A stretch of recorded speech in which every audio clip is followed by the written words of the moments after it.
Hello students, I hope my audio and video are working fine. If they are working, please do give confirmation.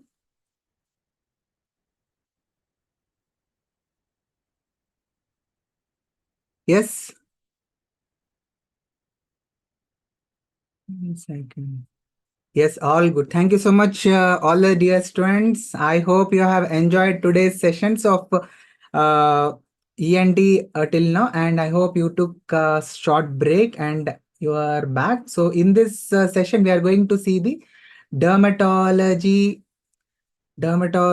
related topics, MCQs, PYQs, one-liners, which are very important for FMG session. So this is going to be like a rapid fire session. And yes, we are going to revise together. And this is going to cover theory, previous year questions, and also a few one-liners. Okay. And I will try to cover as many previous year topics as possible. And it is going to be advisable for you to revise immediately after the class. And yes, lot of hard work has been done by me, so you need not go here and there to search for the topics which are important. So you can check out this video, and if you are having any more queries related to this particular session or anything related to dermatology, you can always reach out to the official Telegram group of Cerebellum Academy, and you can ask many queries. And especially, so myself, Dr. Maddineni Srinivas, I'm your dermatology faculty from this wonderful Cerebellum Academy. And many of you might be thinking you have also messaged me in personal. So thinking that they have attempted so many previous sessions of FMG and I have not uh, passed the exam. So you might be thinking uh, that this exam is very difficult and this is not for me, and the आजू बाजू जो friends होते हैं वो भी बोलते रहते हैं कि ये बहुत मुश्किल होता है. Seniors might be telling this.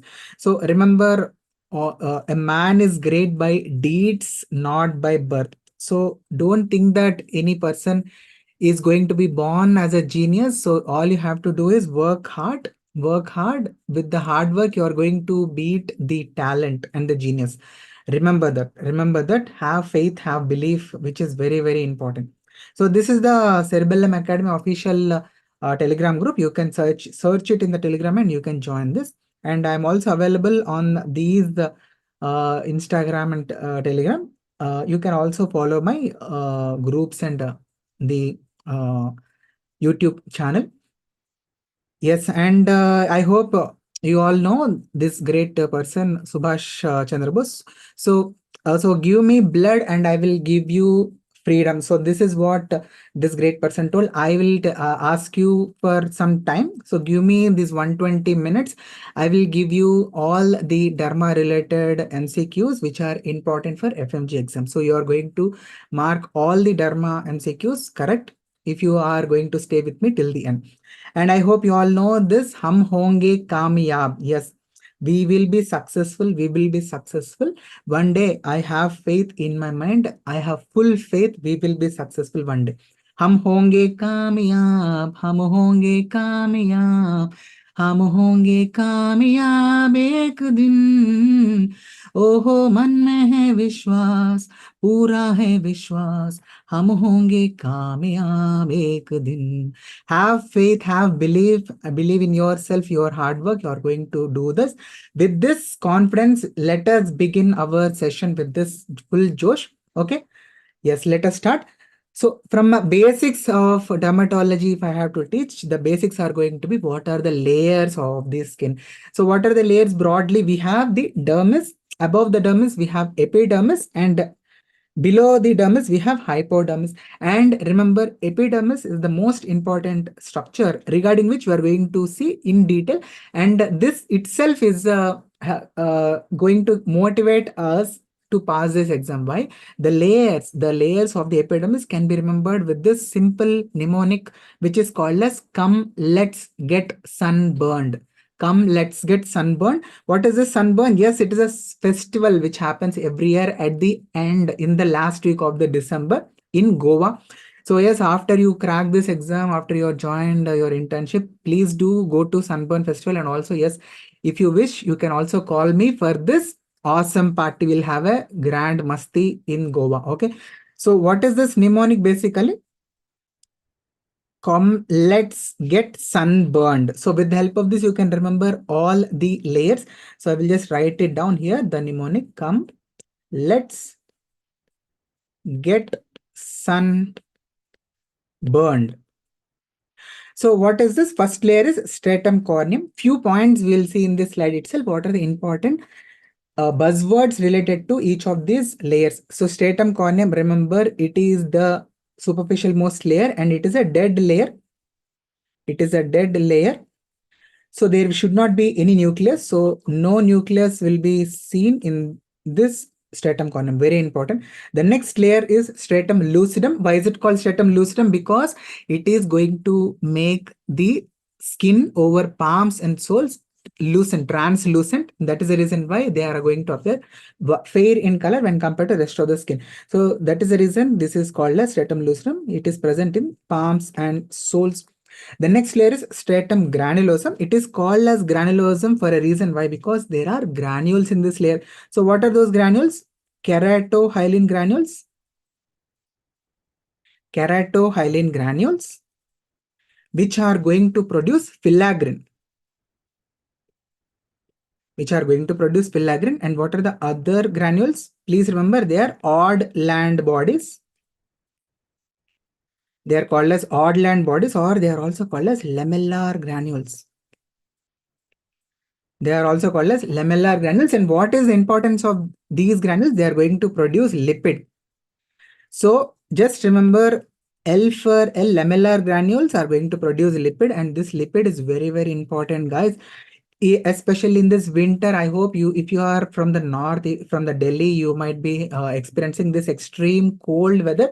So in that cold weather, your skin is going to dry up and you're going to apply some moisturizer. So do you know our skin is also going to produce this natural moisturizer lipid with the help of lamellar granules. Just remember this, L for L. The next layer is stratum spinosum. So please remember, this layer is called as stratum spinosum because in this layer the keratinocytes, so are you able to see all these are the keratinocytes? They are going to be connected with the help of spine like structures. So that is the reason why this is called as stratum spinosum. And what are those structures? They are desmosomes. They are nothing but the desmosomes. Okay, and please remember, this is the most important layer, and whatever any histopath related term we have to use for stratum spinosum, we are going to use this word acantha. This is one term which you must remember, which we will understand the application in a later point. Acantha is going to define the stratum spinosum layer. So next we have stratum basal. So what is the stratum basal? It is the basal layer, which is one cell thick columnar cells. And this is the layer which is going to produce the rest of the other layers. So this is also called as stratum germinativum. Germinativum. Okay, so these are some important points related to all these layers. So I have already told you this point. So in this winter season, for the barrier function to be working fine, so our lamellar granules are the one which are responsible, which are producing the lipids, lamellar granules. And remember, there is one condition in dermatology which is called as asteatotic eczema. Asteatotic eczema, in which the skin is going to become very, very dry. Are you able to see this? Skin is becoming dry. Fish-like scales are present in this. This is called as asteatotic eczema. Steatosis is something lipid. So asteatotic is absence of the lipids. Okay. So this is asteatotic eczema, and for those students who are not applying moisturizer, a simple gentle reminder: apply your moisturizer, and so that you are going to keep your skin very soft and supple. And do not use hot boiling water for bathing. Just use lukewarm water. Lukewarm water. So the next concept is, I have told you 5 layers. So what will be the order in which the layers will be produced? So the stratum basal, because it is germinativum, it is proliferating and producing the rest of the layers. So order will be like this. From this stratum germinativum, the layers are going to reach to the top, to the that is stratum corneum. And this time, okay, this time taken by this stratum basal cells to reach the stratum corneum and to finally get shed off into the environment, it is called as epidermal transit time or skin doubling time or skin turnover time. And it is in a range of 42 to 75 days is what you have to remember. 42 to 75 days. And in the epidermis, we have seen that keratinocytes are present, and they are the predominant cells ranging from up to 85 to 90%. So they are forming the bulk of the epidermis, and rest of the other cells which are present are Langerhans cells, Merkel cells, and melanocytes. They are called as non-keratinocytic cells. So let us look at few important points related to each of these cells. So first, about the Langerhans cells. So where are they present? They are present in the stratum spinosum. Stratum spinosum. And what is the function of the Langerhans cells? Langerhans cells are antigen presenting cells. They are present in the stratum spinosum and they are derived from the bone marrow. Please remember this very important point. They are derived from bone marrow and they consist of some important named granules which are called as Birbeck granules. Birbeck granules which have tennis racket shaped appearance on electron microscopy. They are called as Birbeck granules. They are called as Birbeck granules. Are you able to see this beautiful tennis racket shaped Birbeck granules? So these are the Birbeck granules which are able to see. So this is the stratum spinosum which is having this Langerhans cells. Next we have melanocytes and Merkel cells. So both of them have one thing in common. In the name, both of them are starting with the alphabet M. Okay, so both of them are present in the stratum basal. And this is also stratum basal. So how can you remember this? How can you remember this? So there are two songs which are very famous. So Munni Badnaam Hui is one song and Baby Ko Base Pasand Hai. So we'll remix these two and we'll make Munni Ko Base Pasand Hai.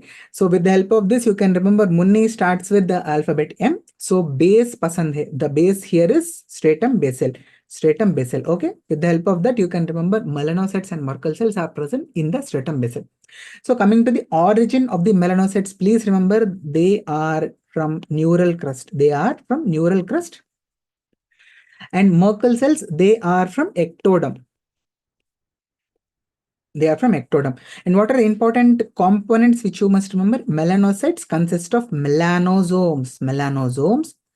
These are the organelles which produce the melanin pigment. Melanin pigment. Melanin pigment. And what are Merkel cells? Merkel cells are basically mechanoreceptors. So they are going to have neurosecretory granules. Neurosecretory granules will be there. They are basically mechanoreceptors. Mechanoreceptors. So the next layer which we have is the important one, hypodermis. So regarding dermis, just remember that dermis has upper part which is called as papillary dermis, and below that we have reticular dermis. That's all. Now, rest of the importance is mainly for the epidermis, which we have talked about, and hypodermis. Just remember one point: it is going to consist of fat. It is going to consist of the fat, which we call it as adipose tissue. Adipose tissue, which is called as adipose tissue. So some histopathological terms and also conditions where histopathology is very important. The first one is definitely psoriasis. So these are all the layers which I have drawn in the order. So stratum corneum, granulosum, and stratum spinosum. And finally, we are going to have here dermis. Here we are going to have dermis. So just answer to my question, in the stratum corneum, in the patients of psoriasis, there is going to be a retention of the nucleus. So what do we call this as? What do we call this as? Persistence of the nucleus. This is called as parakeratosis. This is called as parakeratosis. P for persistence, P for parakeratosis, which is seen in psoriasis. Very, very important. So the next finding in the stratum corneum is neutrophils will be present in the form of a small collection. So this is what is referred to as Munro's microabscess. Munro's microabscess. Munro's microabscess, which you are able to see here. This is the collection of the neutrophils.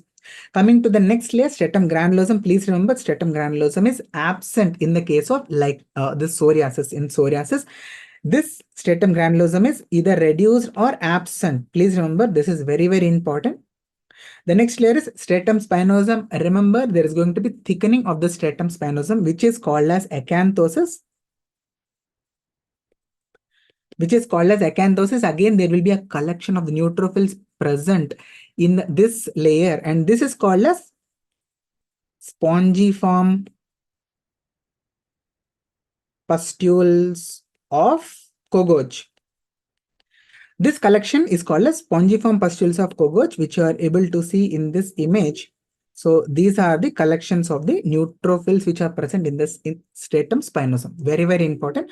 And here, just remember the rete ridges, which are the projections of the epidermis into the dermis, they are going to be appearing like camel foot. So it is called as camel foot appearance of the rete ridges. Camel foot appearance. So now coming to the lichen planus, this is also very, very important. Both clinically as well as histopathologically, MCQs were asked. So in this, there is going to be thickening of the stratum corneum. This is called as hyperkeratosis. Even in psoriasis, we can see this thickening. Okay. Whereas in the stratum granulosum in psoriasis, we have seen that it was either reduced in thickness or it was absent. Whereas in the case of lichen planus, now we are going to see hypergranulosis, that is thickening of the stratum granulosum is characteristic. Hypergranulosis can be seen, very, very important, which you are able to see here. So this is the thick stratum granulosum. And coming to the etiopathogenesis, just remember both psoriasis and lichen planus, they are disorders in which lymphocytes are going to be present. And in the lichen planus, these lymphocytes, they are going to be present at the dermoepidermal junction in a band-like infiltrate. So you can see these are all the lymphocytes which are present at the dermoepidermal junction. So this is what is called as band-like lymphocytic infiltrate. Band-like lymphocytic infiltrate. Band-like lymphocytic infiltrate. And because of these lymphocytes, what will happen is the stratum basal layer is going to be damaged and it is going to appear as this sawtooth. It is going to become very sharp. This is referred to as sawtooth rete ridges. This is going to be called as sawtooth rete ridges. Okay. So here in this image, you are able to see these are the rete ridges which are appearing like a sawtooth. So it is called as sawtooth rete ridges. Okay. Next. So this is the actual histopath image where you are able to see these are the lymphocytes, band-like lymphocytic infiltrate.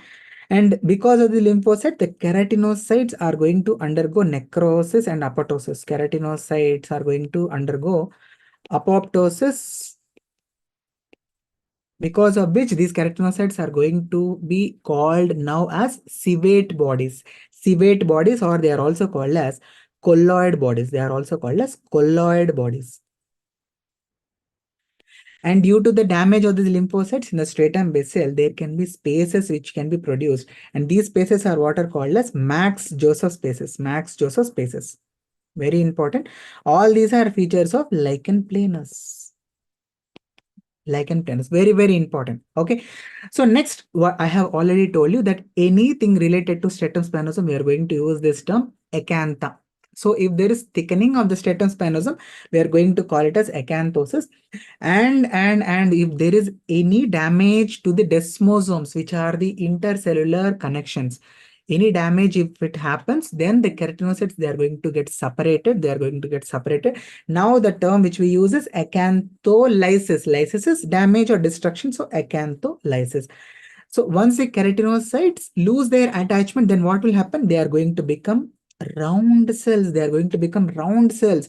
So are you able to see in this image? This is the round cell about which I'm talking, which is pointed by this yellow arrow. So this is the round cell which is called as acantholytic cell. Acantholytic cell. This is also called as Zank cell. This is also called as Zank cell. Basically, these are the keratinocytes which have lost the intercellular connections. Okay. So this is the image which is showing the process of acantholysis. And please remember, one disease which you must remember in which acantholysis happens is a vesiculobullous immunobullous disorder, which is pemphigus, in which there are going to be autoantibodies against the desmoglein, because of which these keratinocytes, they are going to lose the connections with each other Then they are going to separate and they are going to form this round acantholytic cells. Very, very, very important concept, which we are going to see in the vesiculobular disorder topic. So now few one-liners, fast one-liners. So you just type in the answers whenever I am asking the question. And yeah, average weight of the skin in kilograms is, yes, it is 4 to 5. Just answer, shoot your answers in the comments, live chat. Okay. So deepest layer of the epidermis is, yes, it is stratum basal. Stratum basal. Synthesis of keratin mainly takes place in which layer of the epidermis? Which layer of the epidermis? Yes, in the YouTube, please in the live chat, please answer in the YouTube also. Yes, it is stratum granulosum. No, it is stratum spinosum. It is stratum spinosum in which, one second.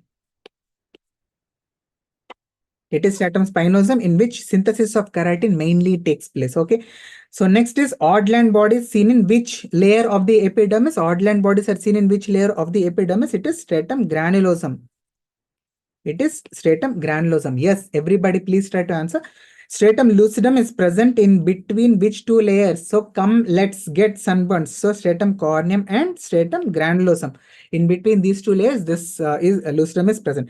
Skin turnover time in psoriasis. So I have told you that it is normally 42 to 75 days, but in psoriasis it will reduce by 1/10. So now it will become 4 to 7 days. It will become 4 to 7 days. It will reduce by 1/10. Very, very important. So next is what constitutes the stratum malpighian layer. So the stratum basal as well as the stratum spinosum. So stratum basal and stratum spinosum both put together, we call it as malpighian layer. So what are the principal cells of the epidermis? They are keratinocytes. They are keratinocytes. So substance which is common in skin, hair and nail is, it is keratin. It is keratin. Please remember, this is a protein which is common in skin, hair and nails. Okay. Langerhans cells present in which layer of the epidermis? If you remember that it was stratum granulosum, absolutely you are right. Merkel cells, melanocytes, yes, Munni ko base pasand hai. Okay, it is stratum basal, stratum basal. Fat is present in which layer? Yes, it is hypodermis. It is hypodermis. Okay. So these are some of the important one-liners which we have seen. So the next group of the one-liners, parakeratosis is, so you are able to see this is the stratum corneum layer where the nucleus is persisting. So persistence of the nucleus in the stratum corneum. Persistent of nucleus in the stratum corneum is called as parakeratosis. Hyperkeratosis is thickening of the stratum corneum. Thickening of the stratum corneum. Stratum corneum is called as hyperkeratosis. So next we have acanthosis. We have already seen acanthosis, acantholysis. So what is diascopy? What is diascopy done for? What is diascopy done for? Diascopy is simple. The application of the pressure with the help of a glass slide is called as diascopy, and it is going to help us to differentiate between erythema, which is going to blanch. Erythema is going to blanch. Whereas if it was due to RBC extravasation, which we can see in petechia, purpura, and ecchymosis, we are going to see that the lesion is going to not blanch. So non-blanchable if it was due to RBC extravasation. RBC extravasation. And what else can we see? Very important, named nodules, which are called as apple jelly nodules, can also be seen with the help of diascopy. Can you name diseases where we can see apple jelly nodules? Yes, students, everywhere. Where can we see apple jelly nodules? In lupus vulgaris. That is very important for you to remember. Lupus vulgaris. We can also see them in sarcoidosis, and also cutaneous leishmaniasis. Please remember, apple jelly nodules are not specific for lupus vulgaris. They can be seen in sarcoidosis as well as leishmaniasis also. Okay. So here you are able to see that the Zank smear is showing what is this round cell which is having perinuclear halo. This is called as, yes, very good, Dr. Smile. Yes, I am getting wonderful answers, Dr. Smile.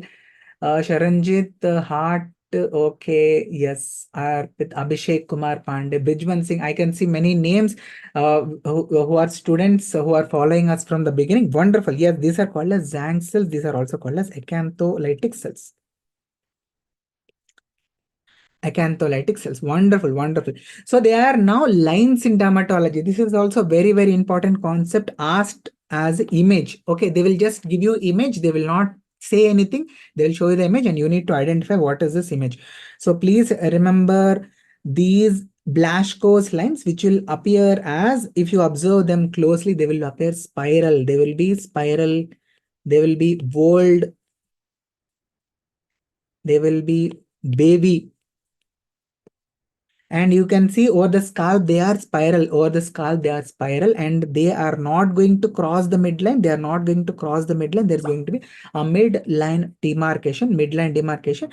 And basically, these are pathways of the epidermal migration. Epidermal migration during the embryonic development. Okay. And remember, there are other lines which are called as Langer's lines. Langer's lines. So remember L for Langer's lens. Remember, I hope all of you know this character who is called as Lord Thanos.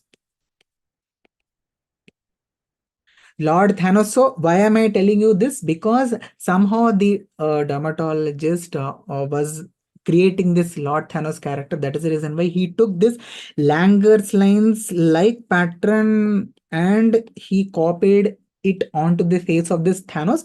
So are you able to see these lines which are present over the Lord Thanos? They are perfectly looking like Langer's lines.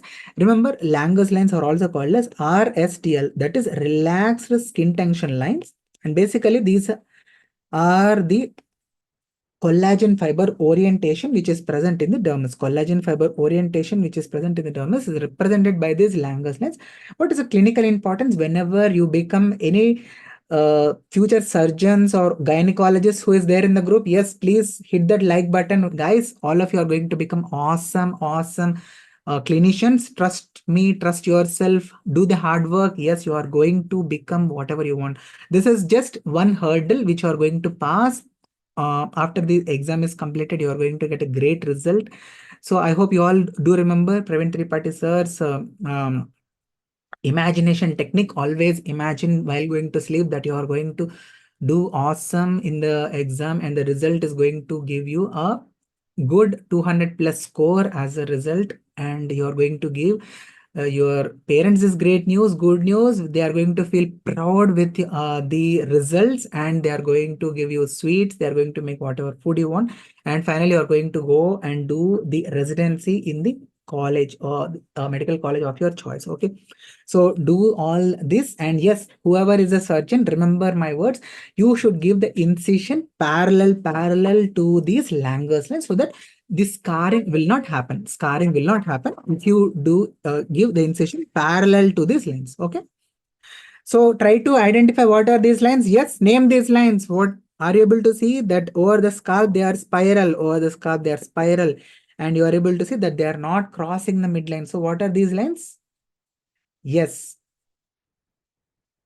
So they are wonderful. Yes, they are Blaschko's lens. They are Blaschko's lens. Yes, great. Yes, in the YouTube also, everyone, please do comment. I'm checking out the YouTube comments also. Okay. So next we are going to see the vesiculobullous disorder, in which this pemphigus group of disorders, pemphigus vulgaris and pemphigus foliaceus, are very important. Okay. So first remember that in the pemphigus vulgaris, there is going to be formation of a flaccid bulla. Flaccid bulla. So this is very important term. Mark my words. By this, you can differentiate the two important conditions: pemphigus group of disorders and subepidermal disorders, which are bullous pemphigoid and dermatitis herpetiformis.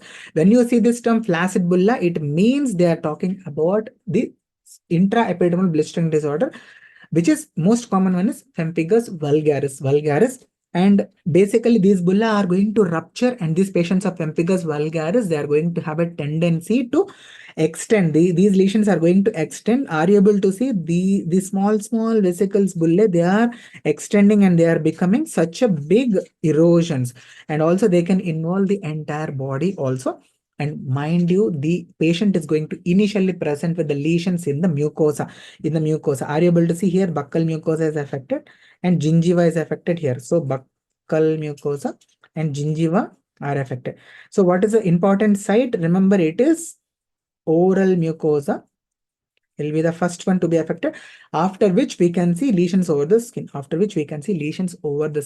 And when the lesions are present over the skin, what we can do in pemphigus, we can apply pressure, tangential pressure, and see whether the epidermis is getting separated from the underlying dermis. This is what is called as Nichols kiss, and very, very, very, very important.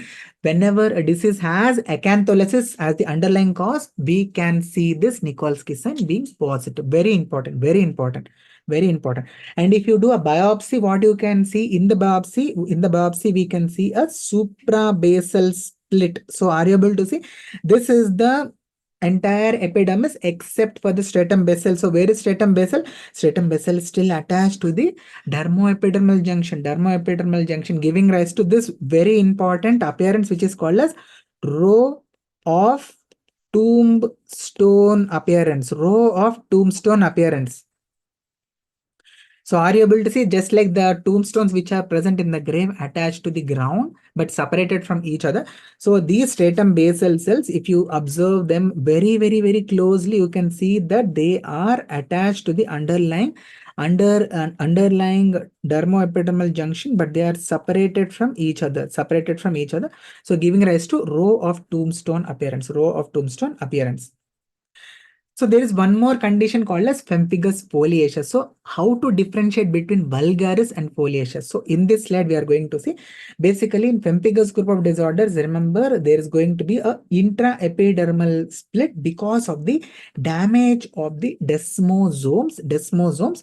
And this is what is called as acantholysis. We have seen this in the basics topic. So remember, pemphigus foliaceus is going to have antibodies against desmoglein 1. Or you can remember F for foliaceus, desmoglein 1. Instead of 1, remember it as first. Okay, so first desmoglein is having antibodies here. And in the vulgaris, remember desmoglein 3 more than 1 is going to have these antibodies. And remember one more important point, desmoglein 3 is present only in the mucosa. Desmoglein 3 is present. It is the only desmoglein which is present in the mucosa. So what does this mean? In the pemphigus foliaceus, where antibodies are there against desmoglein 1, so the desmoglein 3 is completely unaffected. So there will not be any oral lesions. Very, very important. Very, very important. In pemphigus foliaceus, there will not be any oral lesions. And in the skin, remember that desmoglein 1 is present in higher concentrations in the upper parts of the epidermis, upper layers of the epidermis. Desmoglein 3 is present more high concentration in the lower part of the epidermis. Very, very important concept for you to remember.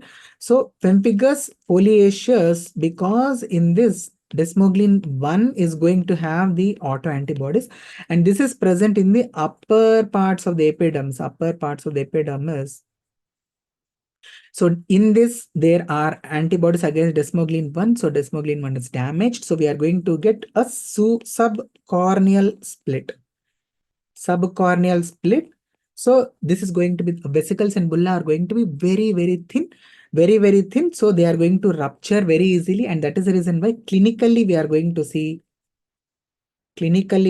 see only the crusting, which is very classical. Crusting and also cornflake like scales. Conflict like scaling and crusting can be seen, but proper vesicles and bulla are not seen in pemphigus foliaceus. So the next condition is bullous pemphigoid. Please remember, this is a subepidermal blistering disorder. Where the defect is going to be in the basement membrane zone. And please remember, this is a subepidermal blistering disorder. Split is in the subepidermis, below the epidermis. So the autoantibodies which we can see here is IgG and C3. And the target protein here is hemidesmosome. Very important for you to remember, hemidesmosome. And the target antigen precisely is BPAG2 and BPAG1. Very, very important for you to remember. And yes, in this acantholysis, is it present or absent? Yes, present or absent. Acantholysis is absent. No acantholysis is seen in this bullous pemphigoid. And usually in pemphigus vulgaris, remember the age group is from 40 to 60 years. Whereas in bullous pemphigoid, the age group is going to be from 60 to 80 years. It is seen in elderly population. And the primary lesions which we can see are TENS. Very, very important. So in pemphigus, we have seen flaccid bullae were seen. Here it is going to be TENS, and they are going to be very itchy. They are going to be itchy, and they are present over erythematous or urticarial skin. Urticarial skin. So if you observe these bullae, these are very, very tense bullae. They are very tense bullae, and you are able to see that the base is erythematous. Are you able to see the erythematous base is present? So this is a characteristic of the bullous pemphigoid. Bullous pemphigoid. And also remember, the bullous pemphigoid lesions, they are not going to extend onto the normal skin. They are going to just settle down wherever they are produced, and they do not extend. They do not extend. So when compared to pemphigus vulgaris, bullous pemphigoid has a good prognosis. Good prognosis. Okay. And now coming to the Zank smear. So if we perform a Zank smear, do we see acantholytic cells? Do we see the acantholytic cells in bullous pemphigoid? Do we see no acantholytic cells, absence of acantholytic cells? But instead, we are going to see few eosinophils. And what is a gold standard investigation in any immunobullous disorder? It is direct immunofluorescence. It is direct immunofluorescence. Or investigation of choice, we can say. And what is the autoantibody which we can see in bullous pemphigoid? It is IgG and C3. IgG and C3. Where do we see the deposition of this immunofluorescence? Yes, it is going to be seen in the basement membrane zone. And what is the pattern of this? What is the pattern? Yes, please shoot your answers in the comments, all of you. Okay, it is going to be linear. It is going to be linear. Wonderful, wonderful. I can see all the students are answering yes. Fine. Okay. The treatment in the case of bullous pemphigoid. So in the treatment part, just remember it is mild topical steroids or at the most low dose oral steroids. So this is what we are going to prescribe for the patients of bullous pemphigoid. Okay. Yeah, next condition is what is called as dermatitis herpetiformis. It is dermatitis herpetiformis. So please remember, this is a subepidermal blistering disorder. This is a subepidermal immunobullous disorder in which patients are going to have chronic itchy lesions. So please remember, the patients are going to have chronic itchy lesions. And what are those itchy lesions? They are basically papulovesicles.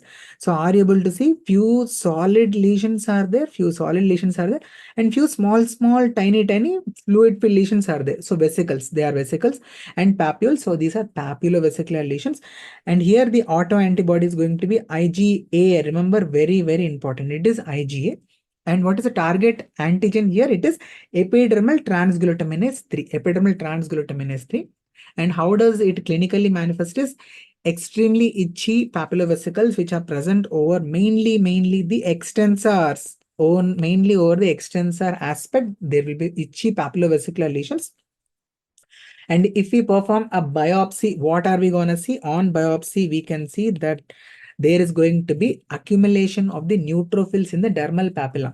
Accumulation of the neutrophils in the papillary tips. So these are called as papillary tip microabscesses. Papillary tip microabscesses. And if we perform the DIF, what are we going to see? We are going to see the deposition of IgA in granular pattern. Where are we going to see this? In the papillary tips and also along the basement membrane zone. So in papillary tips and basement membrane zone. So very important. These are all the points related to dermatitis herpetiformis. So what will be the few points related to the treatment? What will be the treatment which you want to give? So remember, dermatitis herpetiformis is associated with gluten sensitive enteropathy. So avoid the gluten, What is the gluten diet? Bro, it is a bro which is going to consist of gluten, barley, rye, oats, and wheat. Avoid them. And if you are asked for the treatment of drug with the drug, then you can answer dapsone. Dapsone can be used for the treatment. So these are few of the one-liners. So please shoot your answers in the comments, friends. Row of tombstone appearance is seen in which disease? And if you have answered it as pemphigus vulgaris, you are absolutely correct.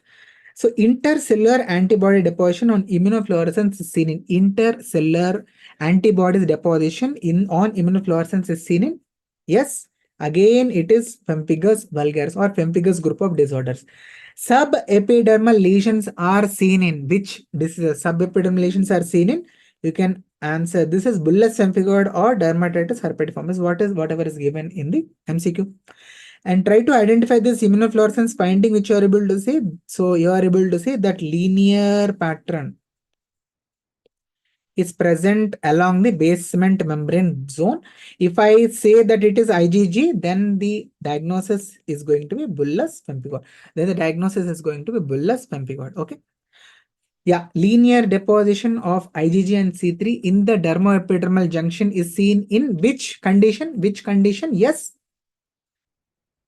it is bullous pemphigoid. It is bullous pemphigoid. It is bullous pemphigoid. Okay.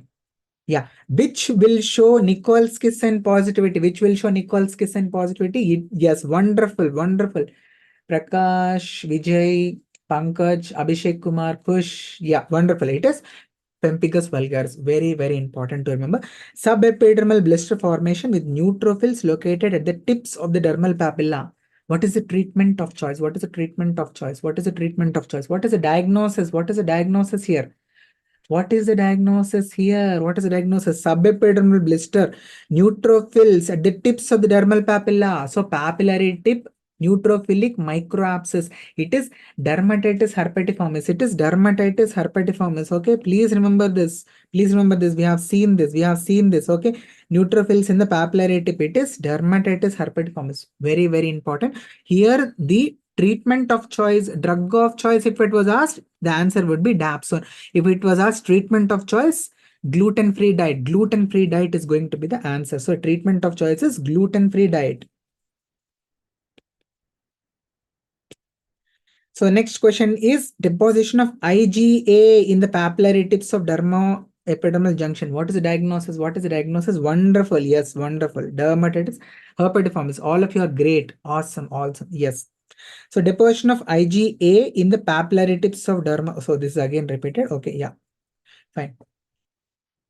So if in the same question, IgA, if it was depositing in linear fashion along the basement membrane zone, the answer would have been linear IgA disease, which is also called as chronic bullous dermatosis of the childhood. Chronic bullous dermatosis of the childhood. Okay. So now we are going to see the hair related points. We are going to see alopecia. What is alopecia? Alopecia is defined as the loss of the hair, loss of the hair. And this is classified into two types. One is cicatricial alopecia and the other one is non-cicatricial alopecia, non-cicatricial or non-scarring alopecia. So just remember few important diseases in which scarring or cicatricial alopecia can be seen. DLE, which is discoid lupus erythematosus, lichen planopilaris. In these two conditions, we are going to see cicatricial alopecia. Okay. Now coming to non-scarring and non-cicatricial alopecia, remember few important names: alopecia areata, androgenetic alopecia, trichotillomania. These are the important conditions. And of course, anagen effluvium and telogen effluvium. So effluvium, they also come under non-scarring alopecia. So the first one which we are going to see, alopecia areata, this is the example of non-scarring alopecia. And please remember, this is the autoimmune disease. In which the immunity is going to target anagen hair bulbs, because of which at few areas of the scalp we are going to see the patches of the hair loss, and these patches are complete loss of hair is going to be seen in these patches. So patchy or spotty areas of complete hair loss will be seen. And if you observe these areas of patches of hair loss very closely, then you are going to see that these hairs are going to have this thin proximal part and a very broad distal portion. distal portion. So this broad distal portion and a thin proximal part is giving appearance of what is called as exclamation mark. So it is called as exclamation mark hair sign. Very, very important. Exclamation mark hair sign is classically seen in alopecia areata. So how do we treat these patients? Very simple. Into the patches, into one or two small patches, we are going to give the intralesional steroid. ILS stands for intralesion. Into the lesion, we are going to inject the steroids. So that is going to be the treatment which we are going to give to these patients. So the next condition is trichotillomania. In this, the examiner is going to give you clues that a woman is there, woman who is having some kind of obsessive compulsive disorder, psychiatric complaints will be there, and there's going to be a history that the patient is plucking her own hairs, and because of this, the patches which are produced are going to be having incomplete loss of hair, incomplete hair loss will be there in a given patch. And also remember, hairs of varying lengths will be there. Hairs of varying lengths will be there. And importantly, if you do a biopsy, what we can see is perifollicular hemorrhages. Perifollicular hemorrhages will be seen. Very, very important. If you do a biopsy, perifollicular hemorrhage can be seen around the hair bulb.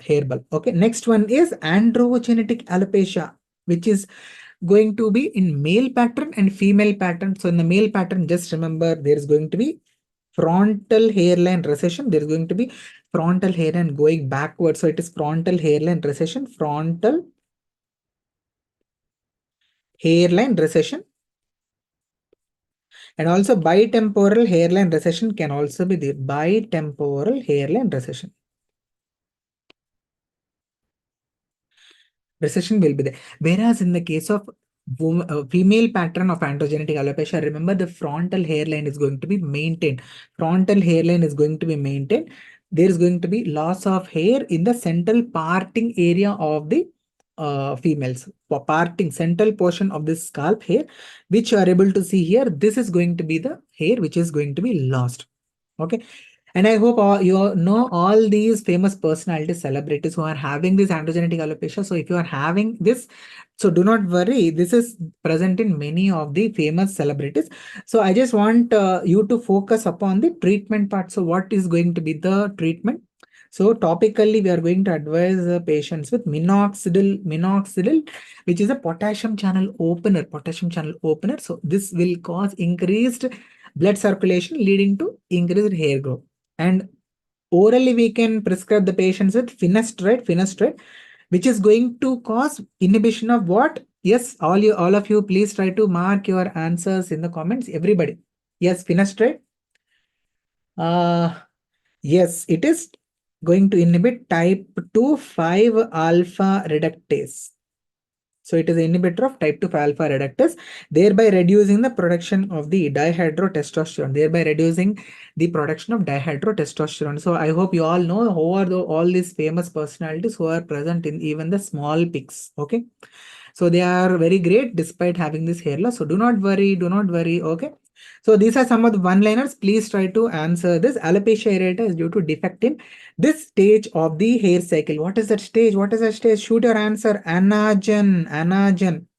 So if you are given this picture, what is the diagnosis which you will think of?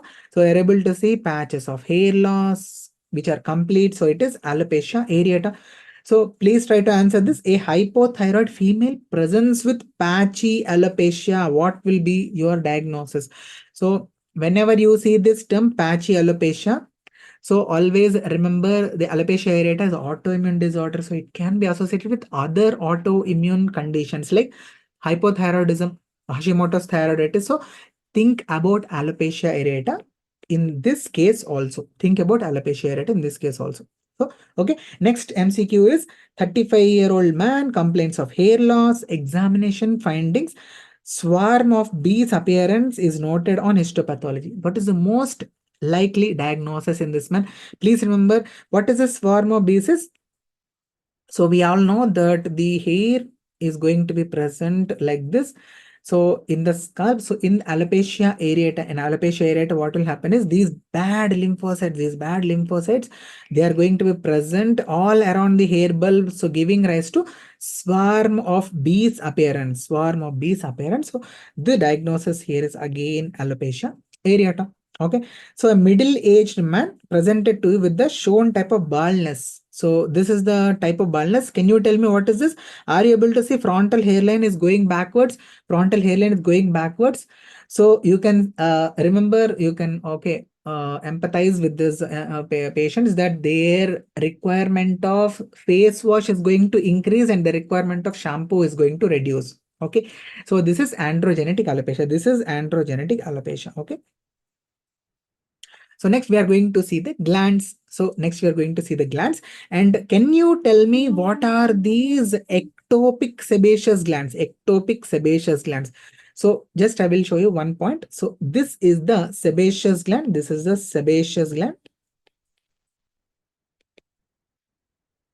Which is going to open into the hair follicle and it is going to throw out the secretion sebum onto the skin surface. But there are some conditions in which sebaceous glands are going to open independently without the need for the hair follicles. They are called as ectopic sebaceous glands. So you need to give the name. These small papules, yellow papules which you are able to see over the lips, they are called as Ford spots. They are nothing but the sebaceous glands which are opening onto the lips. Okay, so can you tell me what is the name of these ectopic sebaceous glands which are present over the penis? They are called as Tyson's glands. Wonderful. They are called as Tyson's glands. Okay. And can you tell me what are these ectopic sebaceous glands which are present over the areola? Yes. Wonderful. They are Montgomery tubercles. They are Montgomery tubercles. Yes. So these are some of the names. And remember eccrine glands. So these are the eccrine glands which are going to open directly onto the skin surface. If there is, without any association of the hair follicles, if there is any blockage of these eccrine glands, we are going to call it as miliaria. Just remember, miliaria is a disorder of the eccrine glands because of the blockage of the eccrine duct. The secretions cannot be thrown onto the skin surface, which is called as miliaria. In Hindi, it is called as khamoria. It is basically prickly heat. Okay. Now coming to apocrine glands. Now this is very, very important. We have two conditions. If there is a blockage of the apocrine duct secretion, then we can have two possibilities. The first thing is hidradenitis suppurativa, in which we are going to see in the areas where the apocrine glands are rich, that is areola, axilla, and groin. Over these areas, we are going to see the presence of the papules, erythematous papules. There will be nodules. There will be abscesses, which will rupture and they will form sinuses, and ultimately they will heal with very, very bad scarring, which you are able to see here. This is hidradenitis suppurativa. Very important condition, hidradenitis suppurativa. Next, we have one very important named condition, which is called as Fox-Ford's disease, which is due to the blockage of the apocrine ducts, and this is going to clinically manifest in the form of skin-colored papules, which are extremely, extremely itchy. Very important. This is apocrine miliaria, which is also called as Fox-Ford's disease. So next we have acne vulgaris. Remember, this is a chronic inflammatory disease of pilosebaceous unit, where we are going to see polymorphic lesions. And remember, the important specific lesion which can be seen is comedone, we can see is comedone. 1 second. Yes, we can see comedone. So we have 4 grades of this acne. So grade 1, we are going to mainly see the comedones. And in the grade 2, remember, we are going to see erythematous papules. Red papular lesions will be seen in the grade 2 acne. In the grade 3 acne, remember, we can see pustular lesions. Pustular lesions.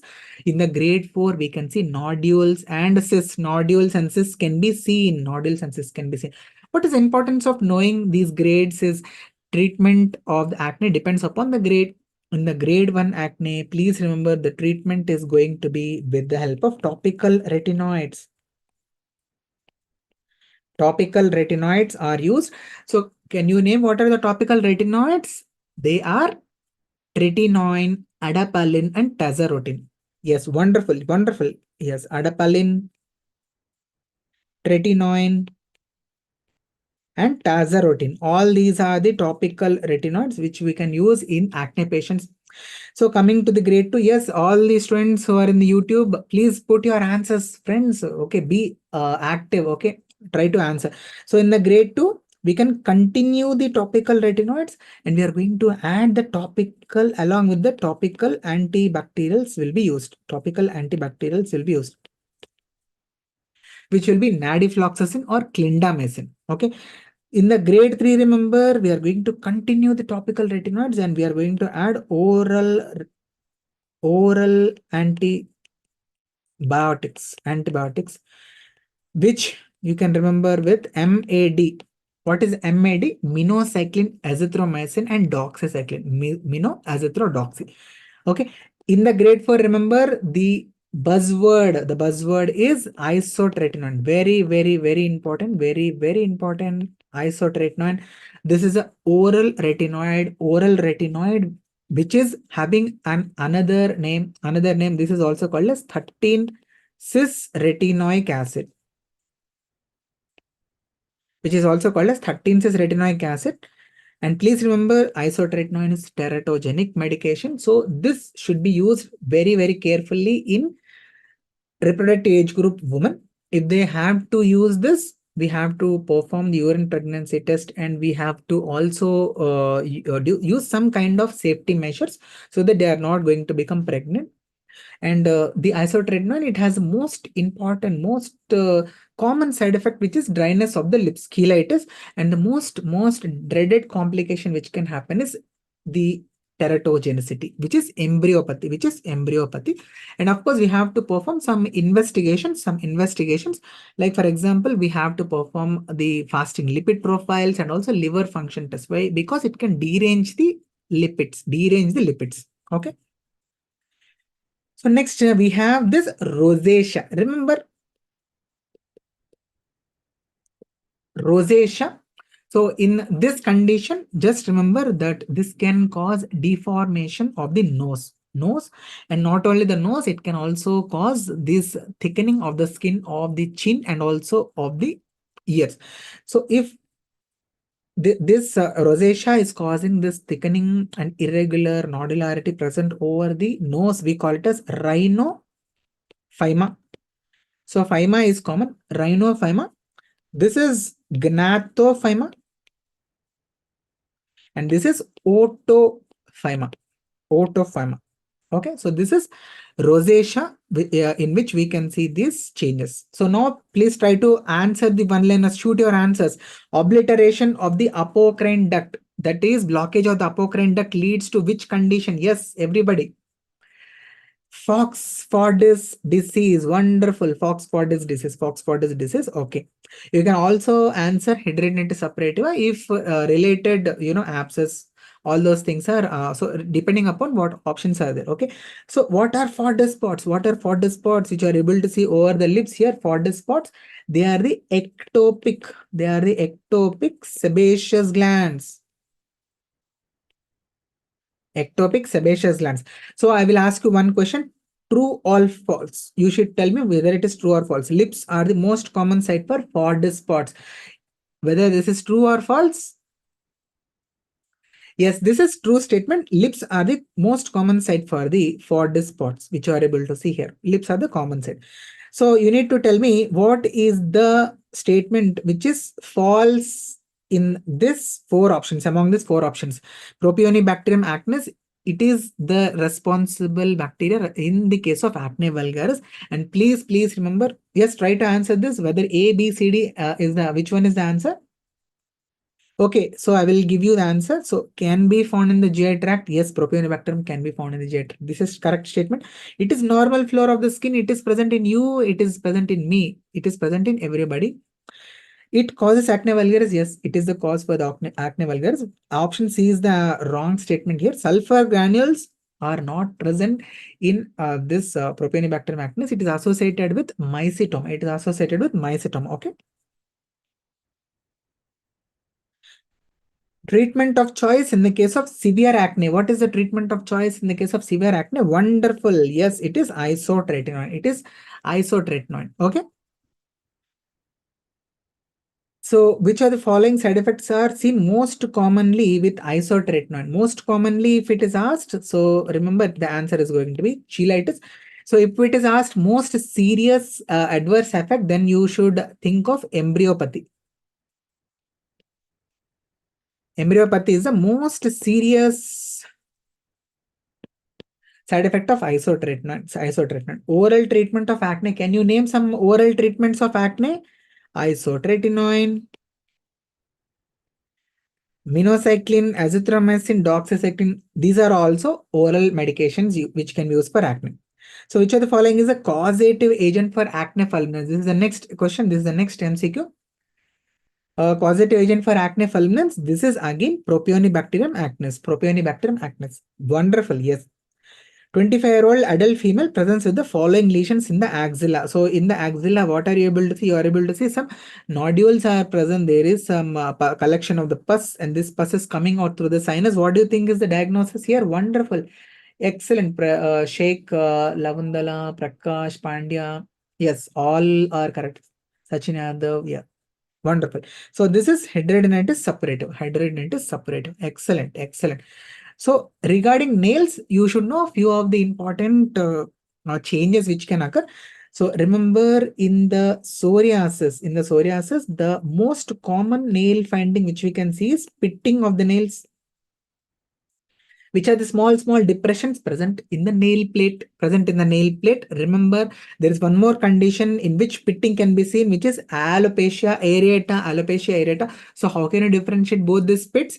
Remember, in nail psoriasis, the pits are going to be deep, irregular, coarse. So they are going to be deep, irregular,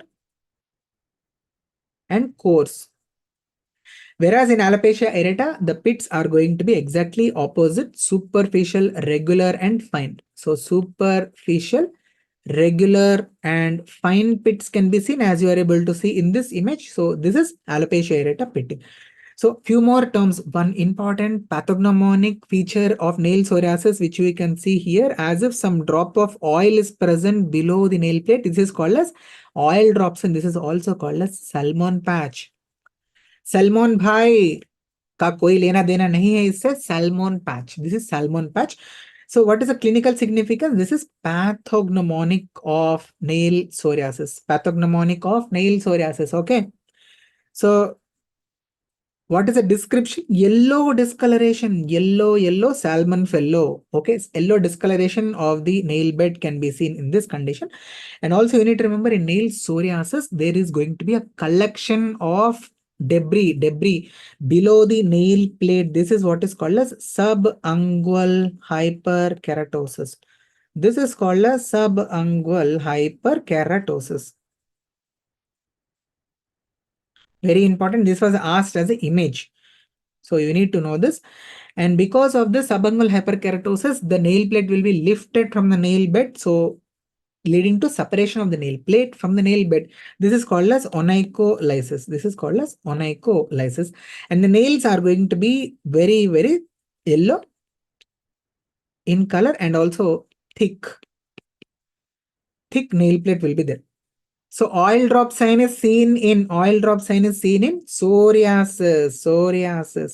Coarse pitting of the nails is seen in again psoriasis. So in this image, what is the nail finding which you are able to see? Yes, please put your answer in the chat section. So you are able to see that material is present. This material is subungual hyperkeratosis. Very important. Very, very important.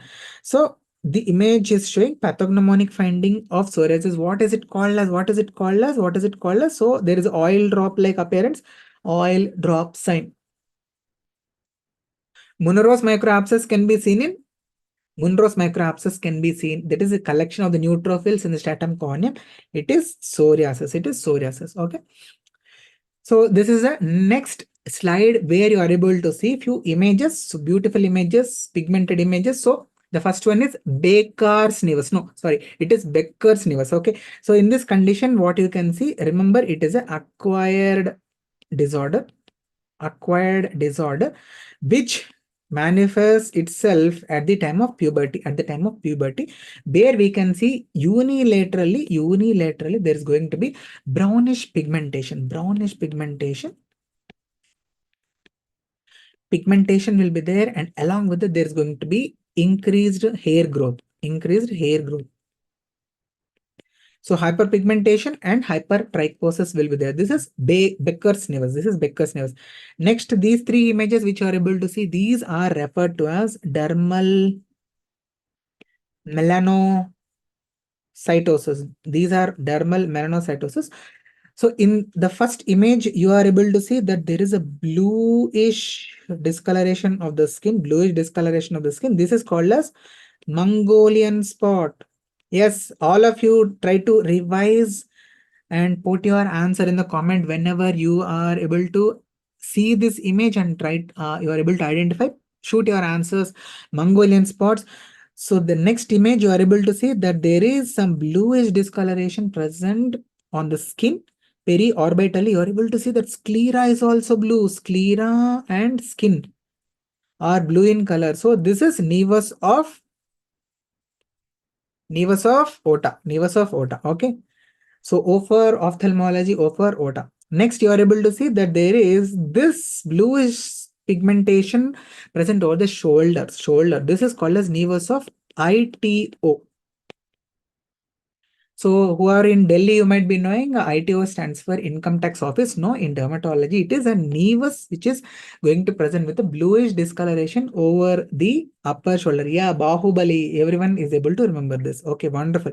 So can you answer these questions for me? 2-year-old pregnant female presents to the dermatology OPD with the given condition. So this is the pigmentation. Brownish discoloration is present over the cheeks. Brownish discoloration is present over the cheek and also over the nose. What do you think is the answer? Wonderful. So just remember, okay, it is not 2-year. Basically, it should have been 24-year. Thank you for pointing out, Prakash Pandya. So melasma, yes, wonderful. This brownish pigmentation, whenever you see over the cheeks, bilaterally and also over the nose, it is melasma. But because this is a pregnant female, melasma in pregnancy is called as chloasma. So the better answer will be chloasma. Yes, if melasma is only in the option, if chloasma is not there, then you can mark melasma. Okay. Sunscreen lotion. Can you tell me what is the what is the physical sunscreen? What is the sunscreens which the white material which the cricketers wear? It is going to consist of physical sunscreen, which is basically zinc oxide or titanium dioxide. Okay, to safeguard the skin from the ill effects of the sunlight, the sunscreens can be used. So this is the next question. A 20-year-old man, melena and abdominal pain. There is pigmentation of the lips. Yes, I hope all of you know what are these called as. You should tell me. No, I know you know that it is Peutz-Jeghers syndrome. You should tell me what are these called as. What are these hyperpigmented macules and patches present over the lips? What are they called as? Yes. Mucosal lentigens. Okay, very important. Lentigens. Wonderful. Yes. Can you tell me what are these multiple hyperpigmented macules and patches which are present over the trunk? These are again lentigens. Okay. These are again lentigens. So try to identify this nevus. You are able to see pigmentation and the presence of the hair. So what is this? Yes, this is Becker's nevus. So try to identify this patient presented with blue marks. Scleral involvement is there. What is the most likely diagnosis? Yes, shoot your answer, students. Wonderful. Yes, nevus of Ota. Nevus of Ota. Wonderful. So this is the next pigmentary condition, pabaldism. Pabaldism. In this, remember the buzzword is going to be white hair loss. So white hair which is present over the forehead is called as a white forelock. This is seen classically in this pabaldism, which is basically a genetic condition which is autosomal dominantly inherited. Autosomal dominantly inherited. And I hope you all know that there is one famous politician who has subclinical pabaldism. You might have seen that politician also. Yes, no need to say that. So this is again the white hair you are able to see over the forehead. And of course, the patient can also present with depigmented macules and patches over rest of the body. But the most important finding to identify a case of pabaldism is this. Very, very important. Otherwise, rest of the, if you don't see this face, and if you see only the skin, rest of the skin, you may think that it is vitiligo. You may think that it is vitiligo, but if you see that there is a white forelock, the answer is pabaldism. Answer is pabaldism. So now next question. So a 22-year-old college student presents with small depigmented lesions which have been present over 2 years. So what is the most likely diagnosis? And this is the image where you are able to see multiple depigmented macules and patches. So wonderful. It is vitiligo. It is vitiligo. So can you tell me which is the treatment which is used for vitiligo patients routinely? Routinely? Yeah. So just remember, so when there is this generalized vitiligo present all over the body, vitiligo vulgaris, then most likely we are going to use the treatment of phototherapy. Phototherapy. And remember a few points about vitiligo. This is a condition in which there are antigens again, there are antibodies against the melanocytes. So melanocytes are going to be destroyed in vitiligo. Melanocytes are destroyed in vitiligo. So that is the reason why the skin is going to become depigmented. And in this condition, remember there is Koebner's phenomenon positive. Koebner's phenomenon positive. What is this Koebner's phenomenon? So if you observe this image, so this is this is the area where the belt is worn. So here, due to the trauma, continuous trauma, there is development of this vitiligo lesion. This is what is called as Koebner's isomorphic phenomenon. And you are able to see in this image that along the line of the trauma, there is development of the vitiligo lesions, depigmented lesions. So this is called as Koebner's phenomenon. And are you able to see this is a depigmented patch, and in this patch the hairs are also appearing white in color. This is what is referred to as leukotrichia. This is what is called as leukotrichia, which is present in the vitiligo, So now this is the very important question. 13-year-old boy presents with patchy depigmented skin on the chest and abdomen in a segmental distribution. That is the buzzword. The depigmentation started 1 year back, but it is static for the last 4 months. Mother reports use of topical steroids, but the topical steroids are ineffective. So what is the diagnosis here? What is the diagnosis here? Yes, this is the image which you are able to see that the chest and abdomen are having this depigmented patches. What is the diagnosis here? It is wonderful. It is segmental vitiligo. And remember few important points. Segmental vitiligo treatment with the routine medications is not going to be helpful. The routine treatment which we give, the topical steroids, the topical tacrolimus which we use, they are not going to be effective. So what is the special treatment which we are going to use for these patients? It is going to be surgical treatment. So yes, for segmental vitiligo, please remember the treatment which we use is surgical. Surgical treatment, what we do is take a small graft and apply it over the recipient area wherever vitiligo lesions are present. Or we can also transfer the melanocytes from the donor site onto the recipient depigmented areas. Okay. Very, very important. Okay. Yeah. Autograph. Acrotopical will be effective. Yeah, in acro, remember, okay, that is a PG level question. So acral vitiligo, usually the treatment is very difficult. Why? Because wherever hair follicles are there, if we give any kind of topical agent, that is going to produce the repigmentation. But wherever hairs are not there, repigmentation is very difficult. Okay. So once you join the PG, yes, I'm going to even start the resident dermatology course. You can join my course and you can learn dermatology from me, PG. Okay. Yeah. So next is chemical leukoderma. No problem. So we can talk later regarding that. Okay. Chemical leukoderma. So in this, chemicals are going to damage and destroy the melanocytes, because of which there is going to be white colored skin. So it is chemical leukoderma. Very apt name. So here slippers, the chemical present in the slipper is going to damage the melanocytes. So can you tell me what is the chemical? MBEH, monobenzyl ether of hydroquinone. Monobenzyl ether of hydroquinone. Whereas here you are able to see that Bindi area is becoming a depigmented. Bindi area, wonderful, wonderful. Yes, it is Arpitamala, Abhishek, very good. It is para-tertiary butyl phenol, PTBP, which is going to cause a damage. Okay. Yes, wonderful, wonderful. So next we are going to see the psoriasis. Okay. Clinical types. The most common type of any skin condition is called as vulgaris. So psoriasis vulgaris. Remember, it is having another name. This is also called as chronic plaque psoriasis. It is also called as chronic plaque psoriasis, where we are going to see the lesions which are erythematous, scaly papules and plaques.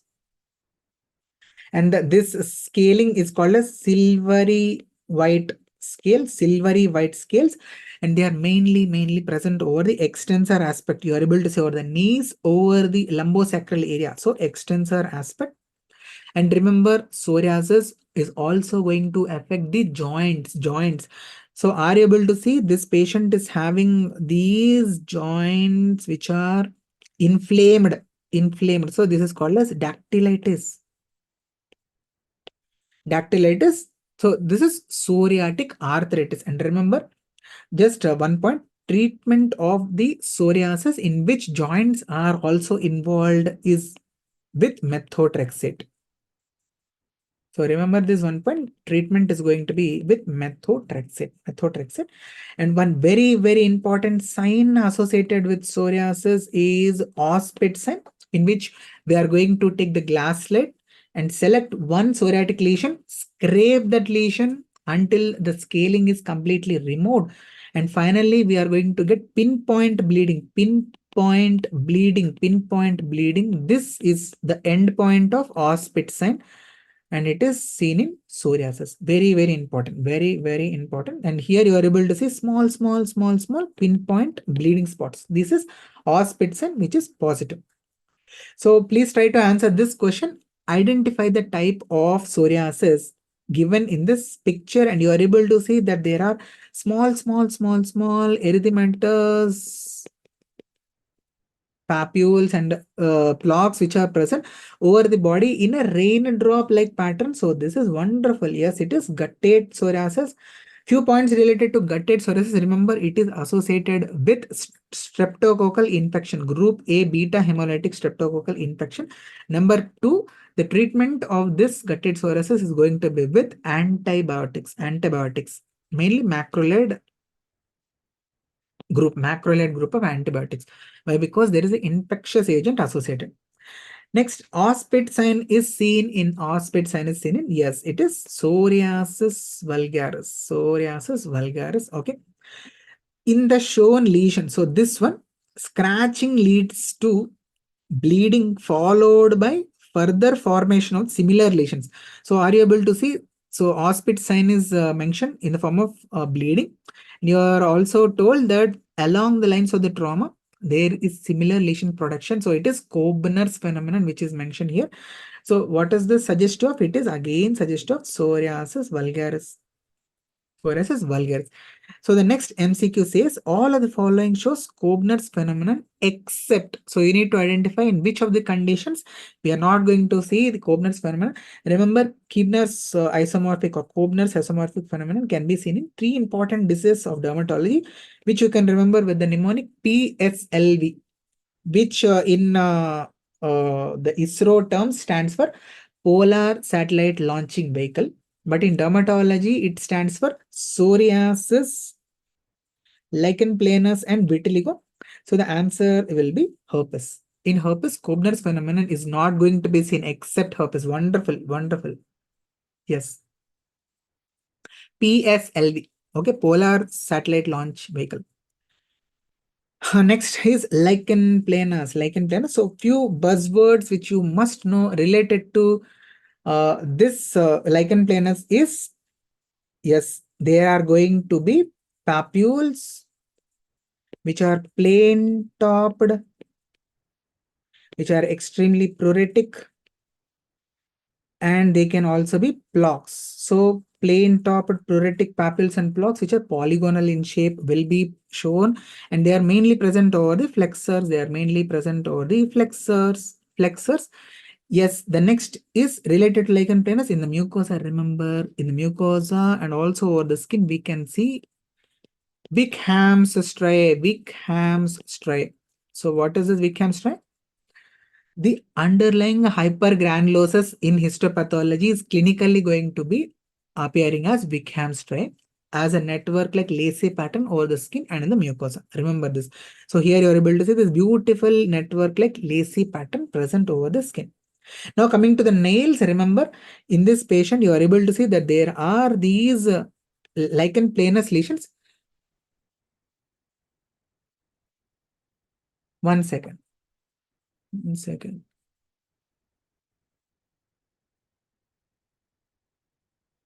Is the screen visible? Are you able to see the screen which I'm sharing? Okay, I have changed the screen. Are you able to see this changed screen? I have changed the slide actually. Are you able to see the changed slide? Yeah, that's what there is. This 1 second. I will 1 second. So give me one time.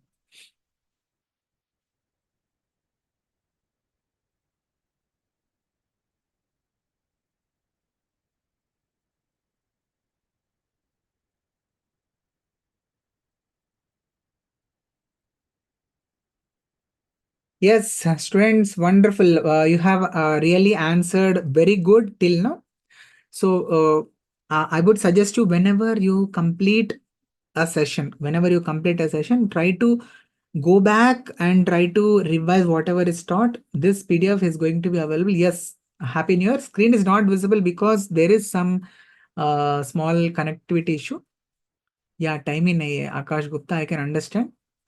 Less time is left. Yeah. Just scroll through the pages which you are able to see. With the help of that, you can 1 second. With the help of that, you can easily score good marks. I am sure about that. Always have belief in yourself. Believe yourself. Believe yourself. That is what is important. Okay. Yeah. So let us begin. Fine. Okay. I hope now now the screen is visible and you are able to see. Yeah, it is okay. All fine, all fine. So in the nails, remember the important finding in the nail lichen planus is pterygium. It is pterygium, which you are able to see here, lichen planus. Very, very important terms which you must remember. So this is another image of pterygium. Okay, so a 23-year-old patient presented with violaceous lesion on the wrist. What is the diagnosis? It is lichen planus. So Wickham striae is seen in all these were previous year questions. Okay, lichen planus. This is again lichen planus, Wickham striae. So 30-year-old female with lacy lesions in the oral cavity and genitals. Yes, genitals also can have the Wickham striae. Her proximal nail fold has extended onto the nail bed. Proximal nail fold extended onto the nail bed. What is this? This is pterygium. What is the most likely diagnosis? The most likely diagnosis is lichen planus. Very, very, very important. condition lichen planus. Okay, few points about pityriasis rosea. Pityriasis rosea. So pityriasis, wherever you see this word, it means scaling. It means scaling. And rosea is because in this condition, lesions are going to be red in color. So it is pityriasis rosea. And what is the buzzword which you must remember? The initial lesion which we can see in this condition is an annular herald patch, or it is also called as mother patch. Mother patch. And later on, there is going to be development of multiple such lesions, small lesions over the back, which are going to follow the ribs, this is referred to as Christmas tree pattern, or fir tree pattern, okay. So please try to identify this lesion which you are able to see, which is annular, and you are able to see multiple small lesions which are present adjacent to that. Yes, this is a herald patch. And these are the small daughter lesions which you are able to see. And this is pityriasis rosea. Okay. So all of the following are true about the image, except, so about the same image, I'm asking you the question. So you need to tell me what is the wrong statement. Option A, HHV7 is the causative agent. Yes, that is correct. Herald patch is seen. That is also a correct statement. Heals spontaneously. Remember, it heals spontaneously, pityriasis rosea. So answer here is option C. Predominantly, the lesions are not seen over the genitals, but it is trunk which is more commonly affected. Okay. So these two are also again PR, pityriasis rosea, herald patch and Christmas tree pattern. Okay. So next we are going to have eczema. Remember, the acute eczema is going to present with as if the skin is boiling, So there's going to be vesicles. There are going to be small vesicles, and there's going to be oozing. Whereas if the patient is having chronic eczema, due to the extreme itchiness of this condition, patient will constantly scratch the skin. Because of this constant scratching, skin is going to show three important changes. What are those? There is going to be increased pigmentation, which you are able to see here. The skin is going to become thick. So there is going to be thickening of the skin, and also there's going to be increased skin markings. Skin markings are also going to increase. These three features put together, they are called as lichenification. It is called as lichenification. Very, very important image-based question, which was asked many times. Okay. So these next condition is ACD, which is allergic contact dermatitis. Remember, this is also a very, very important slide. So there are various allergens which can produce contact dermatitis when those allergens come in contact with the skin of the patients. So they are called as allergic contact dermatitis. What are the names of the chemicals and in which substances they are present? This is very important. Hair dye, PPD, paraphenylene diamine. In the case of metals or jewelry, nickel is the important chemical which you must remember. Bindi, PTBP is going to be associated with ACD, para-tertiary butyl phenol. In the case of cement, potassium dichromate. Okay. And what is this test? This is called as PATCH-TEST, which is patch test, And in this patch test, remember, we are going to take the readings at 48 hours and 96 hours. So these are the two times at which two readings are taken. But if you are asked with what is the best time to take the reading, it is 96 hours. Very, very important to remember regarding the patch test. So the next condition is atopic dermatitis. So in this, remember, there are three phases: childhood, infantile, and adult phase. Remember, in childhood phase, the eczematous lesions are going to be predominantly present over the cheeks, as you are able to see here. And because the infants are going to crawl on the ground, they are going to be lesions present over the extensor aspect. So face and extensor aspect, the lesions are going to be present. In the case of infantile atopic dermatitis, childhood, adult, remember, the main areas which are affected are flexures. Flexures are the sites where we can see eczematous changes. Eczematous changes. And what is the investigation of choice for atopic dermatitis? Everybody, yes. What is the investigation of choice? What is it? Is it patch test? Is it patch test? Wonderful. Yes, it is Hanifin-Rajka criteria. That is clinical examination. Clinical examination. Clinical examination. Where we are going to have this 4 major criteria. The most important of this criteria is, remember, pruritus. That is, itching should be there. Itching is the hallmark of this disease. And apart from this, chronicity should be there, and relapsing nature should be there, and morphology of the lesion should be suiting the atopic dermatitis, and also family or personal history of atopy should be there. So these are all the points which are present in Hanifin-Rajka criteria. Coming to ophthalmic manifestations of atopic dermatitis, remember, there will be keratoconus, cone-shaped cornea, shield cataract will be there in the lens. There is going to be a extra fold which is present infraorbital, which is called as, very important, Denny Morgan's fold. Denny Morgan's folds. And we are going to see loss of lateral part of the eyebrows, which is called as Hertog's sign or lateral madarosis, which you are able to see here. So these are the important ophthalmic manifestations of atopic dermatitis. So next we have urticaria. Remember the buzzword for urticaria, which is a mast cell disorder, which is ability to write over the skin, which is called as dermographism, And the next one is cutaneous mastocytosis. Cutaneous mastocytosis. So remember, this is also referred to as urticaria pigmentosa. Urticaria pigmentosa.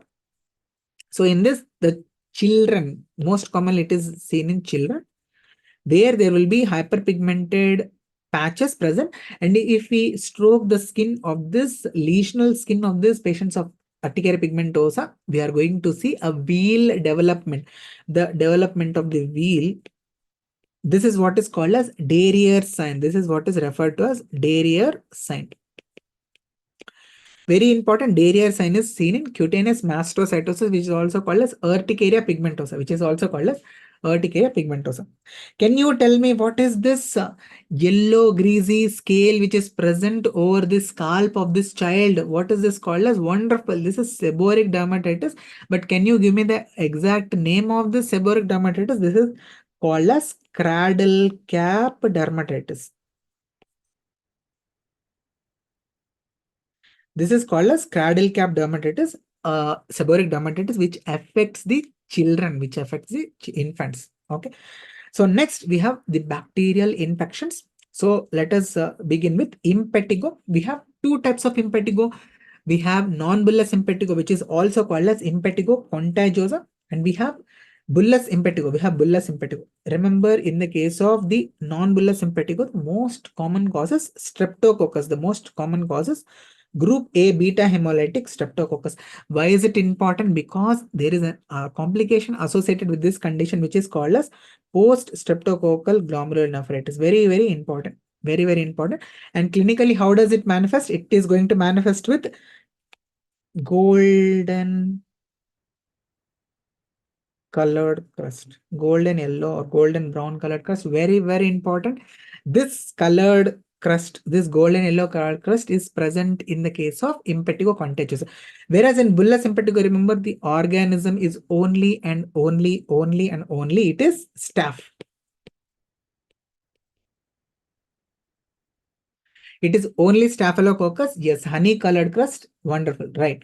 So it is only staphylococcus which is going to produce a toxin which is called as epidermolytic toxin A and epidermolytic toxin B, which are basically going to damage and destroy the desmoglein 1. Remember, this is very important, desmoglein 1, because of which we are going to see this bulle.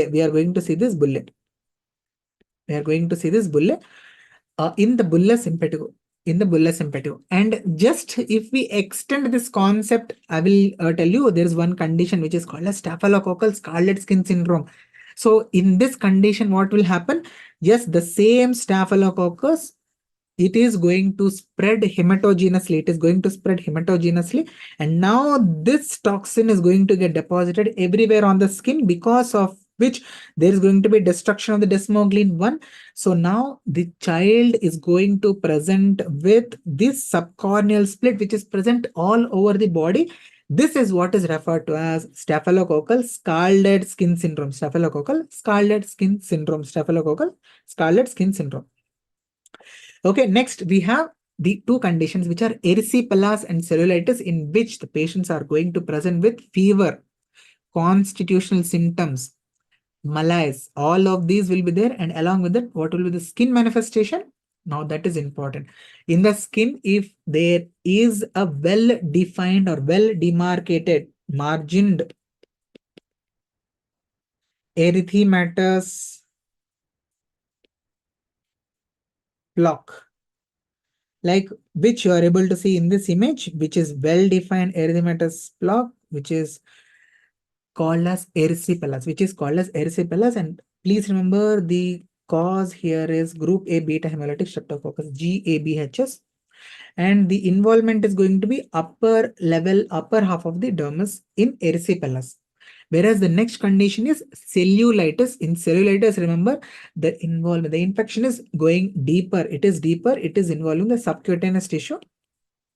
And then now causative agents can be strep as well as staph. Okay. So unlike erysipelas, where the only cause is due to streptococcus. Okay. And here the margins are going to be very, very ill-defined margins. Ill-defined margins. Where ill-defined? Because cellulitis is a deeper infection affecting up to the level of the adipose tissues. Okay. And next condition is called as acute paronychia. Please remember one point. This is a erythema which you are able to see around the nail fold, where there is going to be a collection of the pus. Collection of the pus can be seen. This is called as acute paronychia. Acute paronychia. Acute paronychia. So next we have coronary bacterial infection. The most important one is erythrasma. Erythrasma. Remember, this is produced by coronary bacterium minutissimum. Minutissimum. And the lesion which we can see here is a hyperpigmented or erythematous patch. So hyperpigmented or erythematous patch, which is basically asymptomatic or mild itchy. Asymptomatic or which can be mild itchy condition. And if we perform a Wood's lamp examination, we are going to see a coral red or pink fluorescence can be seen in this condition. Coral red fluorescence. Yes, the wavelength is 365 nanometers. The wavelength is 365 nanometers. So here you can see this is a microsporum where we can see, so these are the different conditions in which we can see different fluorescence. So blue-green fluorescence can be seen in the Tinea capitis microsporum and also Trichophyton schonlein. Both of these are going to cause Tinea capitis, which we are going to see in the upcoming slides. In P. versicolor, we can see yellow fluorescence. And in vitiligo, we can see milky white fluorescence. So this is the milky white, which you are able to see, and this is the yellow fluorescence. And this is the coral red fluorescence. Coral red fluorescence. So please try to identify this image, this one which you are able to see here. Can you tell what is the image?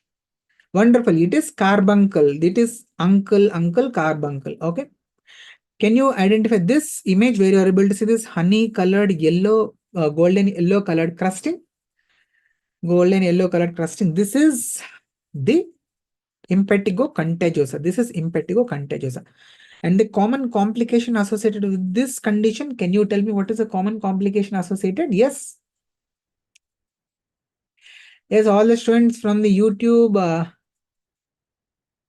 please try to answer. Yes, wonderful, wonderful. It is post-streptococcal glomerulonephritis. Awesome, awesome. So this is a lengthy question which you are able to see. 56-year-old man coming with facial lesion, as you are able to see in the image like this, well-defined erythematous block is present. And it is painful and well demarcated. Ear is also showing the lesions. And you are able to see that he is otherwise normal and does not have any other disease, the infection is most likely to cause which are the following organisms is this? Okay, so please remember in systemic lupus erythematosus, the mention of infection is not going to be there. So because infection is mentioned here, so the examiner is asking you regarding the causative agent which is associated with this condition, which is erysipelas. Erysipelas, and remember it is group A beta hemolytic streptococcus which is associated with erysipelas. So I hope it is understood. Please try to answer this question. Infant presents with the following image after a pharyngeal infection. And what are you able to see? There is peeling of the skin. There is peeling of the skin all over the body. Just the skin is appearing like scarlet skin appearance. So this is staphylococcal scarlet skin syndrome. Okay, wonderful, wonderful. And you are able to see that there is this erythema and pus-filled lesion around the nail. So this is paronychia. This is paronychia. Paronychia, acute paronychia. Erythrasma is caused by Corynebacterium minutissimum. And what is a possible diagnosis based on this wood slam finding? In this wood slam finding, what are you able to see? Coral red fluorescence. So this is erythrasma. This is erythrasma. Okay. So next we have P. versicolor, pityriasis versicolor. So this is a superficial fungal infection which is caused by Malassezia globosa. More common than Malassezia furfur, more so common than Malassezia furfur. And which type of scaly macules can be seen? So thank you so much, Mohammed, for the appreciation. Thank you so much. Finest Dharma teacher. Thank you so much. Okay. So what is the scaling which we can see? Oh, everyone is answering very much ahead. So this scaling is called as Brani scaling or furfuraceous scaling. Furfuraceous scaling.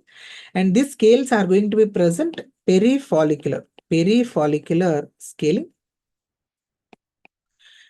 Okay, perifollicular scaling. And if we do a 10% KOH, we can see one finding which is called as spaghetti meatball appearance. Spaghetti and meatball appearance.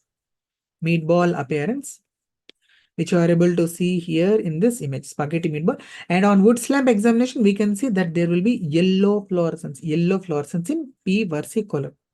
So this is a picture where you are able to see these perifollicular macules and patches, and it is mentioned spaghetti meatball appearance was seen on KOH mode. So what is the causative agent? Causative agent Malassezia globosa, Malassezia furfur. It is P. versicolor. So the same is the answer here. Okay, a girl presented with the lesions. So these lesions, what is the treatment of choice? No, it is treatment which you need to answer. It is superficial fungal infection. So we are going to give antifungals. Yes, anybody can. Yes, antifungal. So it is azole group of antifungals which we are going to prescribe. And also examiner may give in the option selenium sulfide or zinc pyrithione. So all of these can be used in the patients of P. versicolor for the treatment of P. versicolor. Okay. Next, we have the tinea capitis, which is the fungal infection of the scalp, fungal infection of the scalp. And we have two types, non-inflammatory, which is non-scarring alopecia, and the inflammatory variety, which is scarring alopecia. Please remember the gray patch variety and the black dot variety. They do come under the non-scarring alopecia, and Favus and Kirion come under inflammatory variety. Gray patch, please remember the fungus is going to cover the hair shaft. That is the reason why we are going to see this gray patch. And in this patches, remember, there's going to be loss of hair. It is alopecia which we are going to see. And the organism which is causing this is, remember, it is Microsporum canis. Whereas in the black dot variety, the fungi are going to go inside the hair follicle. So it is Endothrix variety, and the organisms are Trichophyton tonsurans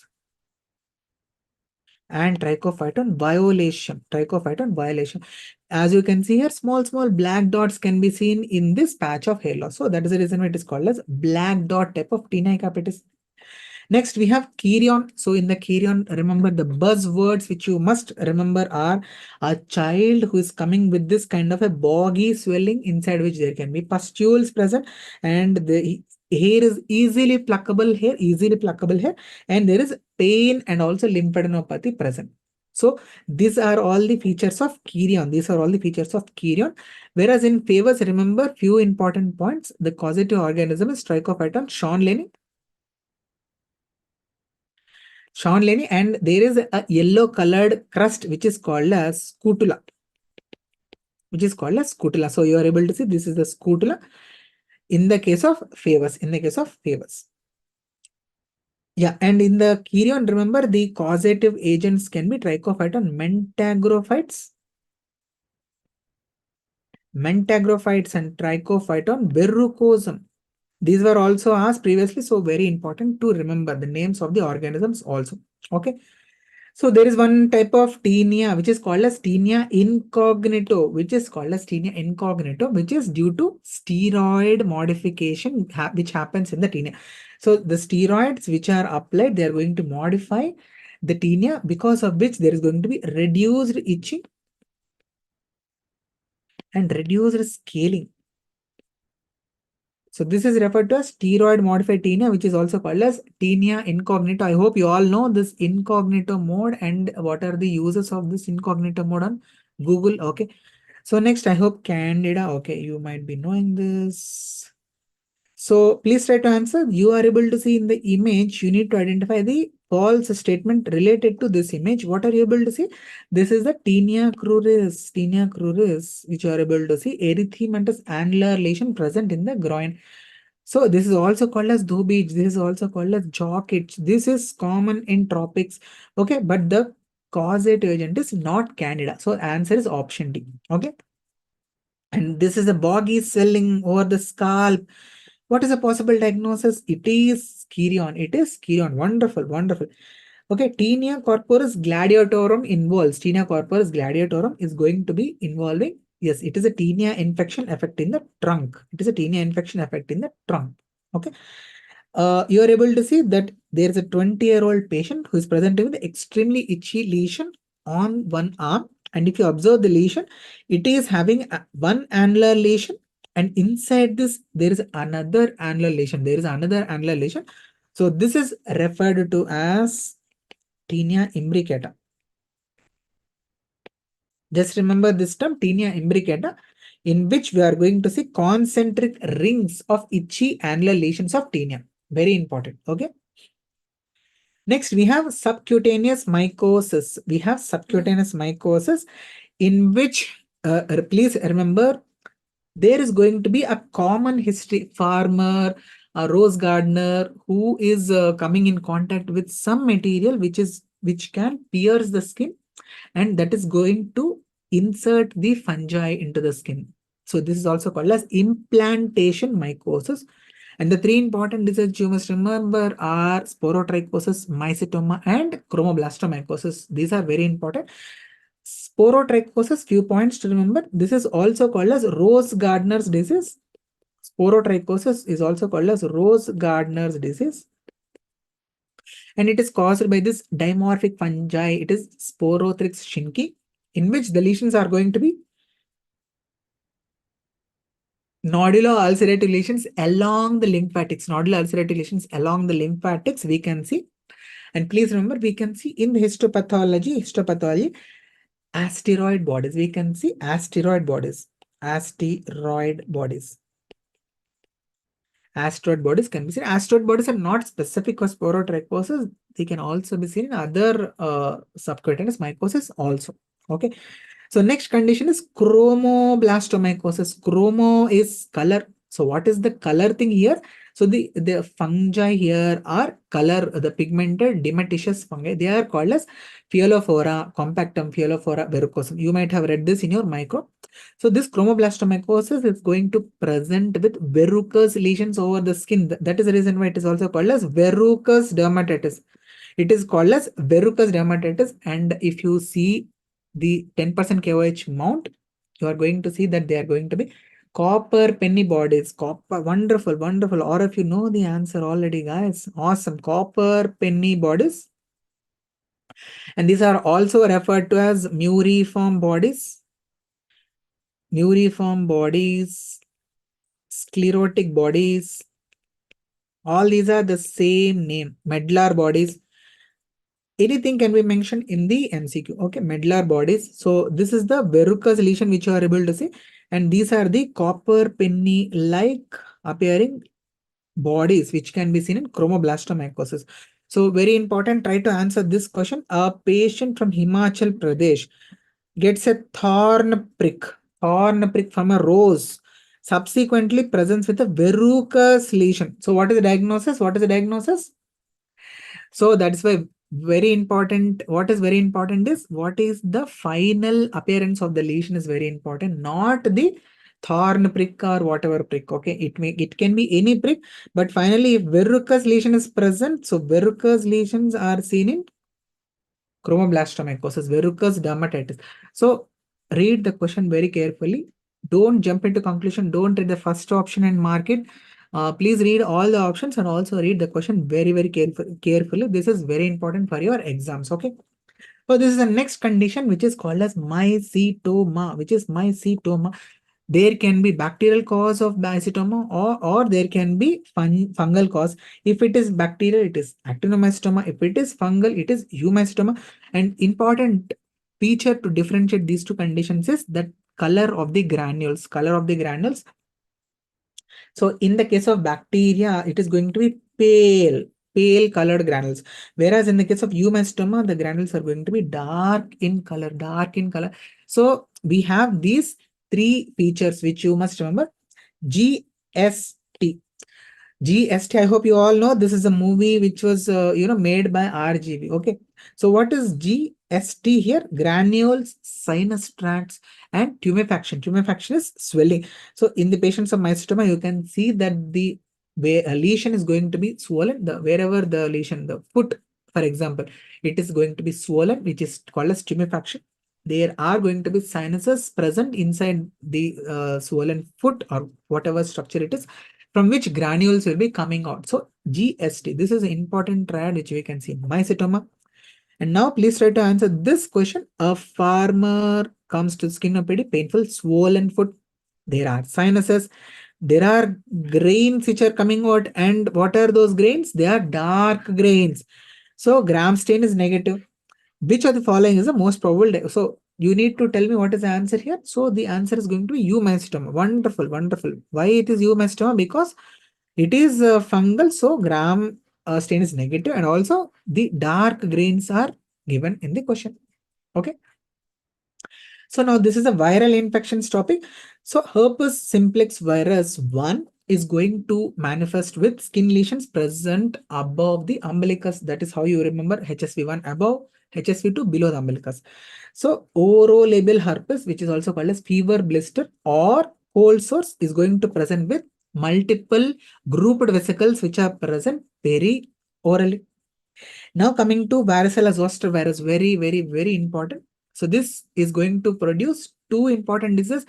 In the childhood, it is called as chicken pox, which is also called as varicella, Whereas in the adulthood, when there is a reactivation of this VZV virus from the dorsal root ganglion, then it is called as herpes zoster, which is also called as shingles, So what will be the features of chickenpox? Chickenpox, varicella is going to present with dewdrop on rose petal appearance of the vesicles which are present over the body. And most importantly, this rash is described as a pleomorphic rash. What does a pleomorphic rash mean? Pleomorphic rash simply means that one type of lesion is going to become another type of lesion. Example, there will be a macule initially, which will become a papule, which is going to become vesicle, which is ultimately going to crust. And this vesicle, even it can become ulcer and it can develop crust. So that is the same picture which you are able to see. There is a papule, there is a blister, there is an ulcer, all over the same patient at the same time. So this is what is referred to as pleomorphic rash. So please try to answer. Patient after a trip to Bangkok developed a fever and perioral vesicles. So Bangkok, to get the Thai massage, he went and he's having these kind of grouped vesicles. So it is HSV1 orolabal herpes. So what is true about chicken pox? Except, all are true except. So please tell me what is the false statement here. So chicken pox rashes superficial. Yes, absolutely correct. Chickenpox rashes centripetal. So mainly the lesions will be present over the trunk. They will spread to the more distal areas later on. So yes, centripetal distribution is correct. Pleomorphic rash is also correct. Please remember, palms and soles are not involved. So option C is the correct answer here. So child presents with fever, lesions which change from one stage to another are shown. What is the diagnosis? What is the diagnosis? So this is a pleomorphic rash. This is chickenpox or varicella. This is the chickenpox or varicella. So now coming to the reactivation of this varicella zoster virus. Reactivation of this varicella zoster virus. It is called as herpes zoster or shingles. And here the lesions are going to be present along a dermatome, very important buzzword, along a dermatome. Unilaterally, we can see erythematous base will be there. Erythematous base will be there, on top of which there are going to be extremely painful vesicles present. So this is a classical description of herpes zoster, which is also called as shingles. And this image has nothing to do with any styles. Okay, does not have any thing to do with the styles. It is only given to tell you that the thoracic dermatome is the most common dermatome to be affected in the herpes zoster because of its length. And what is the treatment? Acyclovir 800 mg 5 times a day for a period of 1 week, or we can use valacyclovir for a period of 1 gram TID for a period of 1 week. Okay, so now please try to answer. Patient presents with multiple painful blisters as shown in this image. What are you able to see? Along a dermatome, there are painful grouped vesicles present on erythematous base. So the diagnosis is herpes zoster. If you have answered herpes zoster, wonderful. Yes. What is not correct about the lesion? So tell me what is wrong about this lesion. Lesions are infective to seronegative individuals. This is absolutely correct. Can be associated with meningoencephalitis. Absolutely correct. Geniculate ganglion is involved. Yes, this statement I hope you all do remember from your class from Dr. Pranit sir. So bilaterally symmetrical. This is the problem. So this is a false statement. So the answer is option C. Okay. Treatment is not ganciclovir. It is valcyclovir. Yeah. Justin Bieber has Ramsay-Hunt syndrome. Very good, Jay. Okay. Please remember ganciclovir is the treatment for which condition? Yes, CMV. Okay, very important. Very important. Right. Wonderful. Next is molluscum contagiosum. What is a causative agent, guys? Molluscum contagiosum virus. Very easy. So what is this virus? This is a pox virus, and this is a DNA virus. This is a DNA virus. And what will be the clinical manifestations? Children are going to present with pearly white, dome-shaped, umbilicated papules.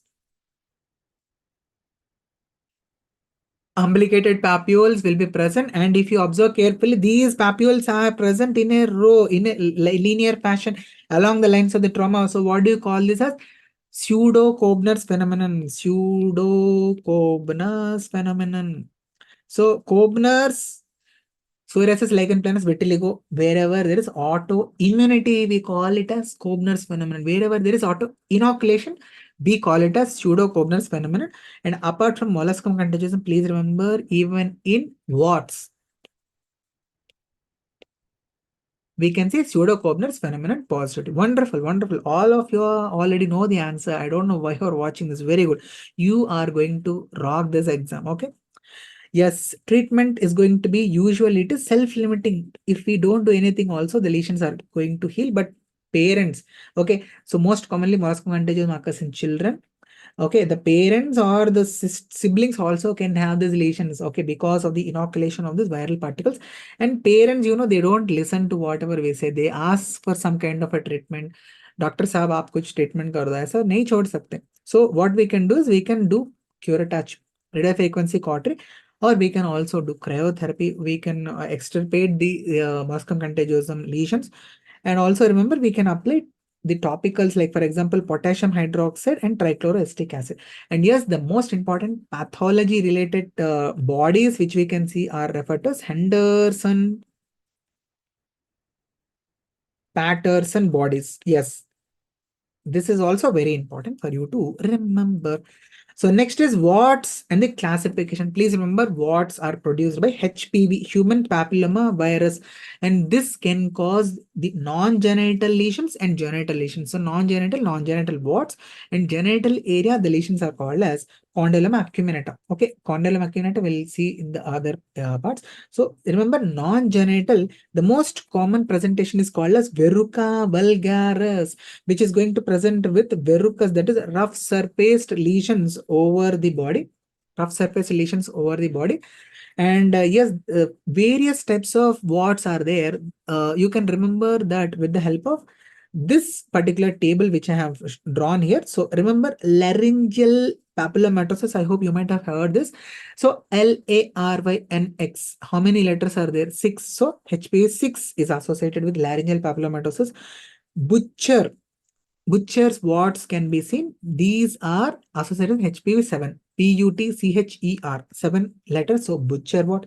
And common warts. Common wart, what we call them as commonly, WART. So 4 letters are there. HPV-4 is associated with them.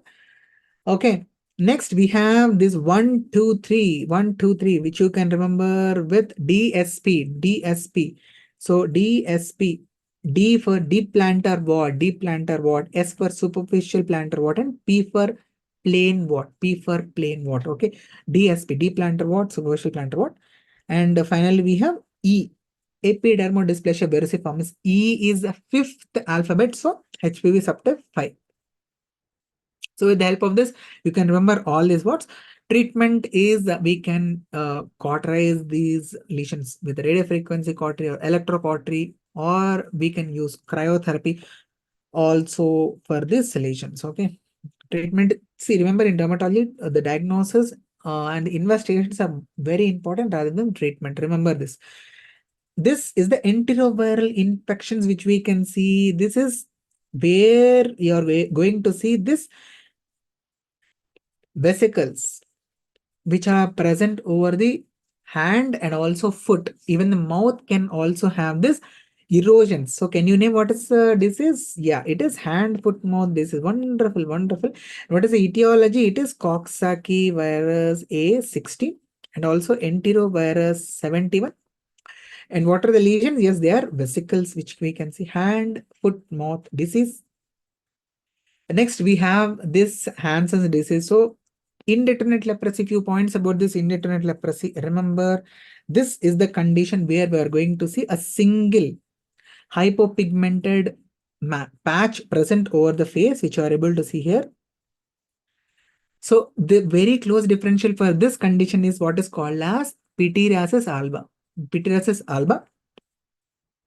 And in pityriasis alba, please remember the presentation will be hypopigmented macules and patches, but there will be multiple in number. Now their number of lesions will be more here. And also remember, in indeterminate leprosy, there can be a mention of sensations being abnormal. Okay, so that is how you can differentiate these two conditions. Whereas in pityriasis alba, there can be a mention of atopy and scaling. So these are important buzzwords in P alba. Skin, oh sorry, one second. Atopy and the scaling. Okay, that is pityriasis alba. Okay.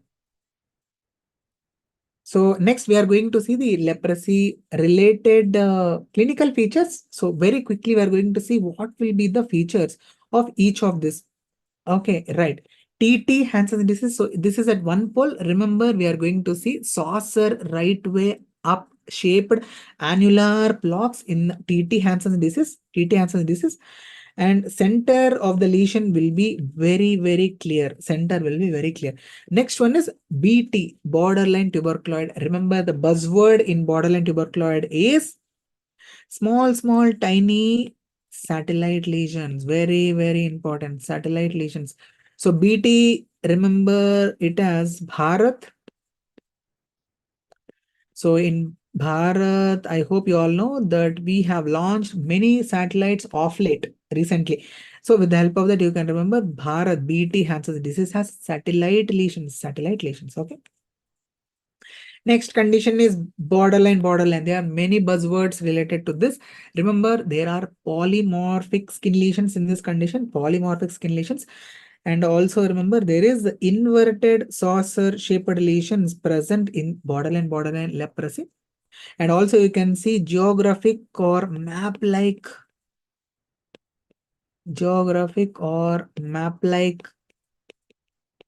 lesions in this borderline leprosy. This is the most unstable form of the leprosy, and this is also the rarest form of the leprosy. And you can see these are the inverted saucer shaped lesions which we can see in this mid borderline leprosy.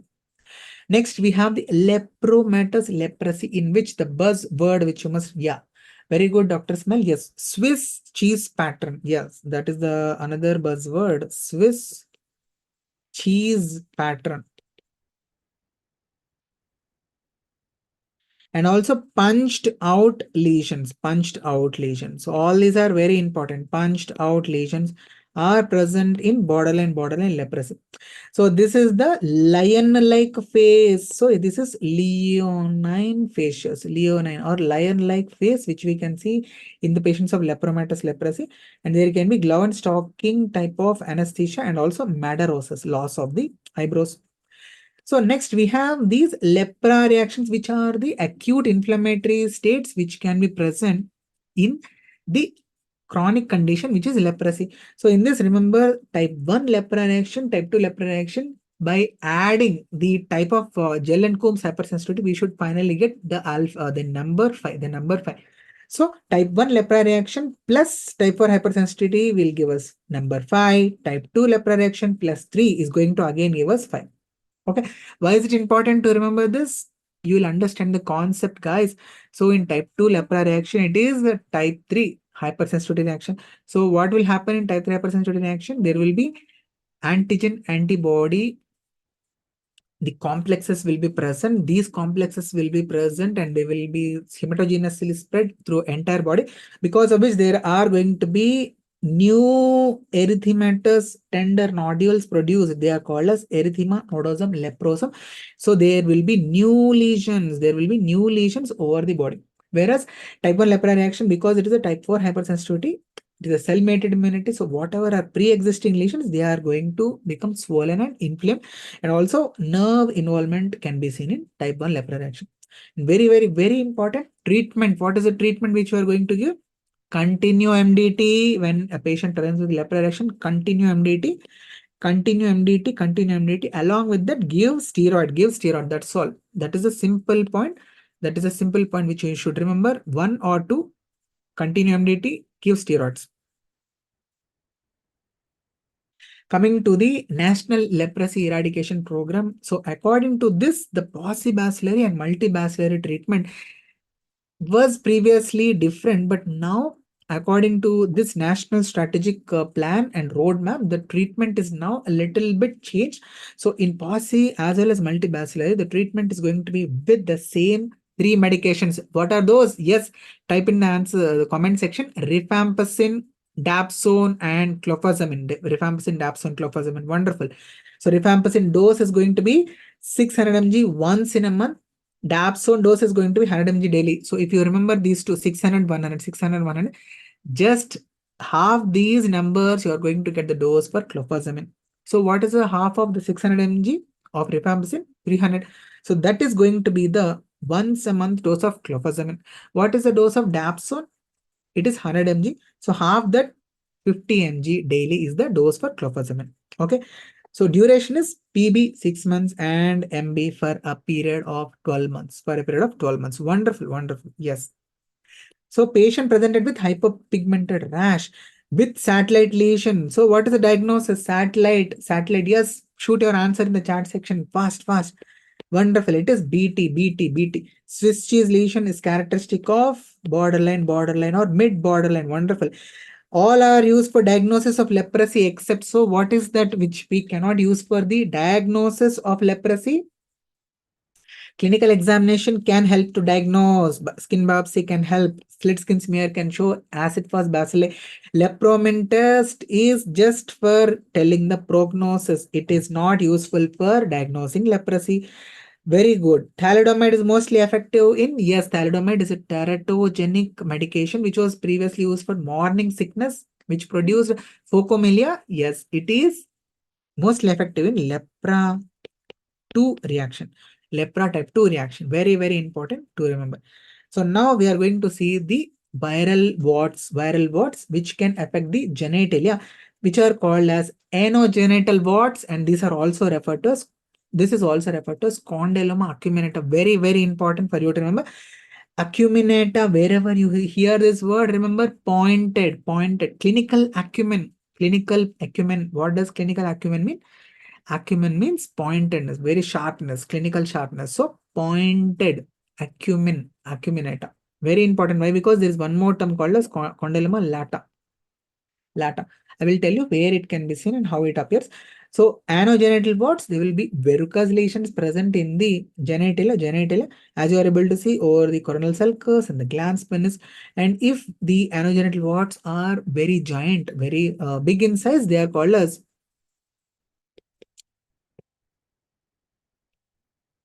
Buschke-Lowenstein tumor. Buschke-Lowenstein tumor. So one MCQ, one image-based question for all of you. Can you tell me what is this condition? Yes, very good, wonderful. This is physiological. This is normal. This is called as pearly penile papules. So how can you differentiate this from the anogenital wart? Simple. So are you able to see that the glans is absolutely normal? Only coronal sulcus is having some whitish shiny papules. So this is physiological condition which is called as pearly penile papules. Okay. So next we genital discharge diseases. So in which we are going to see urethral discharge. So the first one is gonococcal urethritis. Please remember Neisseria gonorrhea is the causative agent here. And the patients are going to have very, very severe constitutional symptoms here. And the discharge is going to be frank pus. So it is going to be frank purulent urethral discharge in these patients. And if you do a gram stain, what you can see in the gram stain, we can see that there are these gram-negative diplococci which are present inside these neutrophils.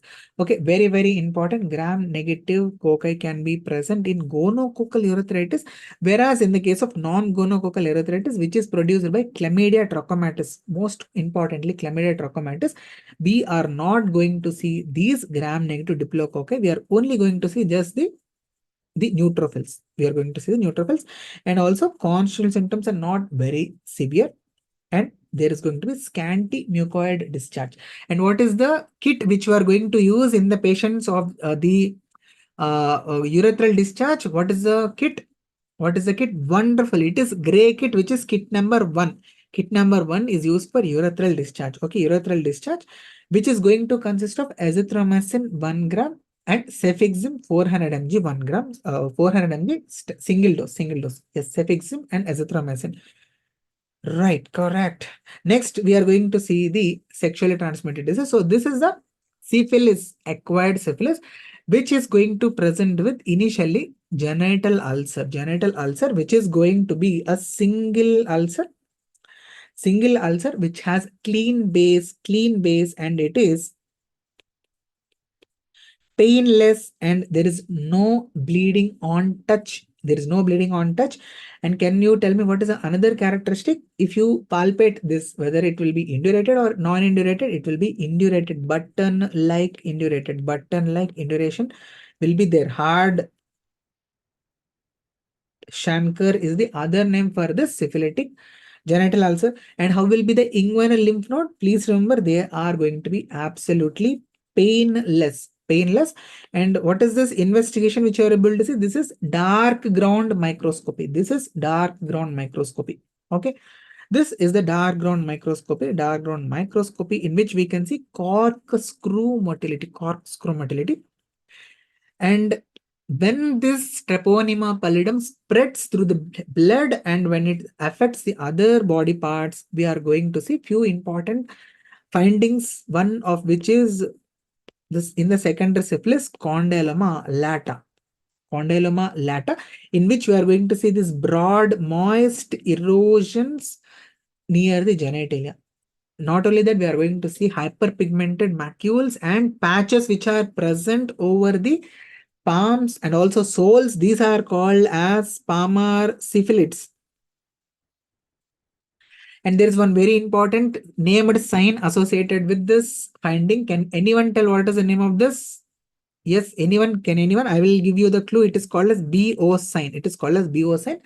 It is called BO sign. It is Buschke-Ollendorff sign. Wonderful, Arpita. You are absolutely correct. It is Buschke-Ollendorff sign. So what is this? Take a pin, and if you press these lesions which are hyperpigmented, the patient is going to wince with pain because of the extreme tenderness. This is called as Buschke-Ollendorff sign, BO sign. Okay. So next we have chancroid. So why did I change this to crow? Because just imagine this crow which is crying crow. So with the help of this, you can remember that in this condition, the organism's name is Haemophilus ducreyi. Haemophilus ducreyi. So do cry, Haemophilus ducreyi. Why do the crow cry? Not only the crow, the patient also cries of chancroid. The ulcer as well as the inguinal lymphadenopathy, both of them are extremely painful. So that is the reason why they are going to cry. And the features of the chancroidal ulcer are exactly opposite to that of syphilitic ulcer. Exactly opposite to that of syphilitic ulcer. And in the inguinal lymph node, remember, chancroid is associated with bubo, which is the enlarged pus-filled inguinal lymph node present on one side. And on gram stain, what you can identify? School of fish appearance. School of fish appearance can be seen. This is very classical for chancroid. School of fish, or which is also called as railroad track.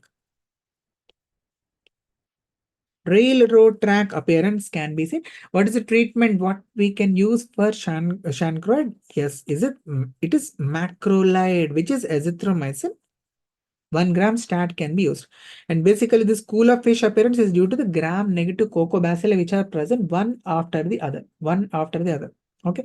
Next, genital herpes, just like orolabal herpes, in this genital herpes, we can see multiple grouped vesicles which will rupture to form erosions. Multiple grouped erosions can be seen. And remember, the erosions, the vesicles and the lymph node, both of them are going to be painful. So everything related to the genital herpes is extremely painful. And if you do a Zank smear of these vesicles, what can you find? Yes, shoot your answers in the chat section. What you can identify? Can you see? This is a cytodiagnostic test. Can you see acantholytic cells? Yes or no? Acantholytic cells can be seen. Please remember,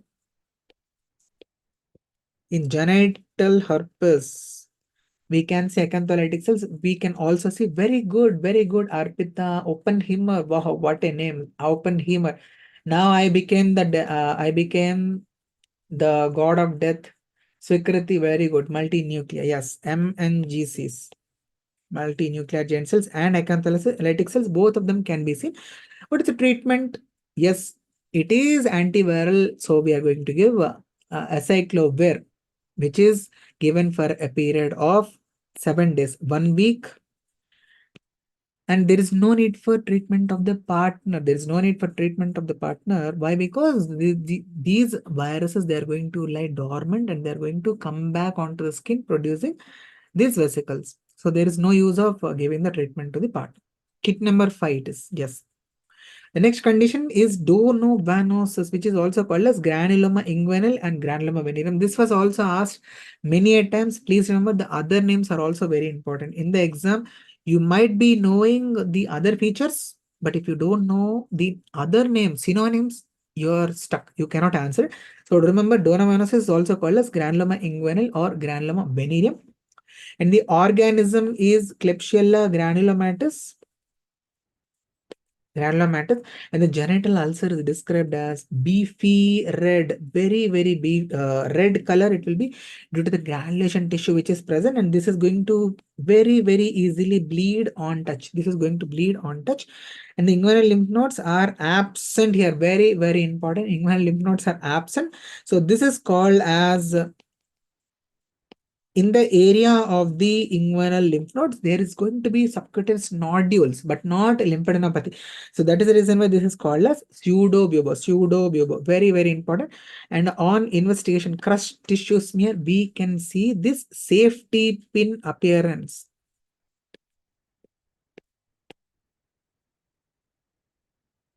These are called as Donovan bodies. These are called as Donovan bodies. The next condition is LGV. It is very characteristic. LGV, it is produced by Chlamydia trachomatis. Chlamydia trachomatis. And why is it characteristic? Because this is a genital ulcer. This is in which we cannot see the genital ulcer. Genital ulcer is very transient. It will be missed by the patient, most of them, because it is a painless genital ulcer. The only lesion which we can see is in the inguinal lymph node area. We can see lymphadenopathy, which is called as a bubo. But here there is one more term. There is going to be a groove sign of Grenblatt. Groove sign of Grenblatt due to the inguinal ligament, and on either side of this inguinal ligament there is going to be lymphadenopathy giving rise to this groove appearance. So groove sign of Grenblatt can be seen. Treatment is going to be with doxycycline. The syndromic management, okay, we'll see at the end of this session. So we'll just complete the rest of the topics and we are going to see this. And please try to tell me all of the following are associated with HPV except. So please remember condyloma acuminata, verruca vulgaris, myrmecia. Myrmecia is actually the other name for deep plantar what? So I wantedly left this actually. So this is the another option is condyloma lata. So now try to answer what is this? Yes, very good. So it is option B, condyloma lata, which is not associated with HPV. Please remember, condyloma lata is associated with secondary syphilis. Very important for you to remember. So a male presented with urethral discharge to the STD clinic. Which color kit should be provided to him? So urethral discharge. So kit is gray color. Wonderful. Correct. So adult male presented 4 weeks after intercourse with fever, button-like indurated painless genital ulcer over penis and painless inguinal lymphadenopathy. Remember, yes, wonderful. Who wrote this? Yeah, Sharanjit Kaur, Smile. So remember, syphilis. Now we are changing the name of this disease from syphilis to syphilis. Why are we changing? Because syphilis is associated with a genital ulcer which is painless. It is also associated with lymphadenopathy which is painless. Because both of them are painless, we are going to remember it as syphilis, which will help us remember the clinical features in the exam. So now please try to answer. Truck driver with a history of painless lesions on the penis. Presence with skin rashes as shown. In the image, you are able to see that there are some maculopapular lesions over the trunk, and you are able to see that there are syphilis present over the palm. So what is the diagnosis here? Syphilis. Wonderful. Excellent. Okay. Young female asymptomatic macules and papules or the trunk, reddish patch or the palate with a flat moist lesion on the vulva. Patient generalized lymphadenopathy is present. What is the first line of management in this patient? So the diagnosis here is basically asymptomatic macules and papules. So just like this image. So flat moist lesion on the vulva, this is condyloma lata, which is seen in secondary syphilis, which is seen in the secondary syphilis. And please remember, generalized lymphadenopathy is also one important feature associated with secondary syphilis. So what will be the treatment here? Yes, all of you should mark this. It is benzathine penicillin. Benzathine penicillin. So give a Benzcar and inside which we should keep the penicillin and we should poke it on the buttocks of this patient. Okay, benzathine penicillin. Okay. So please try to answer this. Painful ulcer on the glans can be seen in which conditions? Painful ulcer on the glans penis can be seen in? Yes, chancroid. And there is also one more condition and even herpes. Both can be associated with painful ulcers. Okay. Multiple bleeding painful ulcers are seen in which condition? Multiple painful bleeding ulcers. Yes.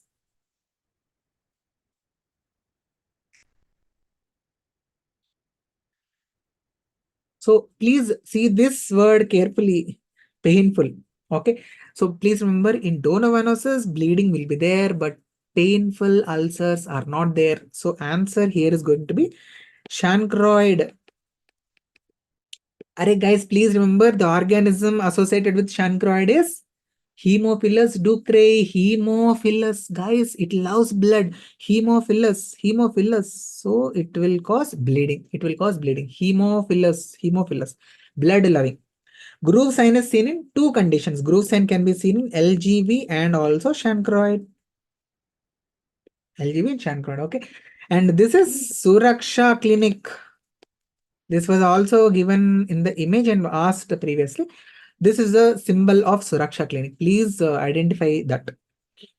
So related to scabies, we will quickly see scabies, Sarcoptes scabies, where hominis, we are able to see burrows, which are serpiginous canals, which can be present up to the level of stratum corneum, And you need to identify this beautiful, tortoise-like appearing Sarcoptes scabies, where hominis might. Treatment topical agent permethrin, and orally we are going to prescribe ivermectin. There is one type of scabies which is called as Norwegian or crusted scabies, in which we are going to see that the patient's body is going to be covered with completely with hyperkeratotic blocks, as you are able to see here. And this is basically seen in individuals who have some kind of immunocompromise, like for example HIV, or they might be having malignancy, or they might be having sensory loss. For example, leprosy patients, because the each sensation is reduced, the mites are going to reproduce. Their only work is going to for reproduction, and they will become millions and millions in numbers over the body. Okay, so this is called as Norwegian or crusted scabies. So please try to tell me pathognomonic lesion in scabies is Burroughs. Pathognomonic lesion in scabies is Burroughs. A patient presented with lesions in the interdigital clefts, web spaces. Oral drug which is used is, please be careful. It is oral drug which was asked. So answer is ivermectin. So what is incorrect about adult scabies? Burrows or pathognomonic? Absolutely right. Itch mites burrows into the stratum corneum. Absolutely right. High yield lesions are present on the face and palms. This is wrong. Okay, in the adult, face and palms are spared. Ivermectin blocks glutamate driven chloride channel. This is absolutely right. So answer is option C. Very good. So this you are able to see that there is hyperkeratotic lesions over the body, and this is an intellectually disabled boy who cannot scratch over the body. So most likely this is Norwegian scabies, where there are multiple crusts. So this is the buzzword here, what the crust present over the body. So next we have lupus vulgaris. So please remember the buzzword here is going to be annular block with central scarring. So this is the buzzword, central scarring. If annular lesion has a central scarring, Then think about lupus vulgaris, which is the most common type of cutaneous tuberculosis. Most common type of cutaneous tuberculosis. The next variety is very, very important. Image-based question, scrofuloderma. Scrofuloderma. This is the most common cutaneous tuberculosis in the children, and the mode of spread is, can you see here? There are subcutaneous nodules present in the cervical lymph node area. The lymph nodes are going to have the MTB bacilli, which are going to proliferate, and they're going to form these subcutaneous nodules. They form the abscesses, sinuses, and ultimately they are going to produce these ulcerative lesions. So the mode of spread is contagious spread. Contagious spread. Most common focus is, remember, it is cervical group of lymph nodes.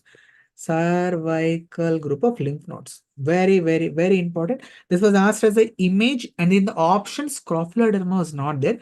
So please remember, if tubercular lymphadenitis is given, that is also the correct answer for this condition. Okay, very, very important to remember. Next, we have fixed drug eruption. Fixed drug eruption. So in this, remember, the various drugs can be mentioned: NSAIDs, metronidazole. So what will be the classical history? A patient takes a drug, there will be development of erythema, and the lesion heals with a very, very bad hyperpigmentation. Very bad hyperpigmentation. And later on there will be a mention that again the reintake of the same medication produced erythema and hyperpigmentation. So this is going to be the classical description of fixed drug eruption. So at the fixed areas after the drug intake, there is going to be a eruption. So this is called as fixed drug eruption.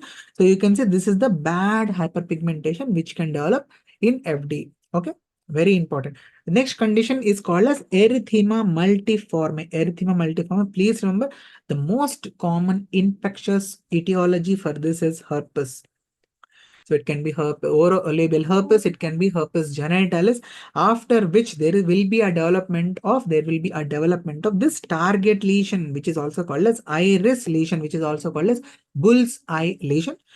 So this is going to have a central erythematous zone followed by an intermediate zone of pallor, and finally there's going to be a rim of erythema. So in this, remember, the target lesions are present over the palms and soles. That is over the extremities, distal parts. Now, please try to answer this question. 25-year-old truck driver, herpes infection present with the following lesions. What is the diagnosis?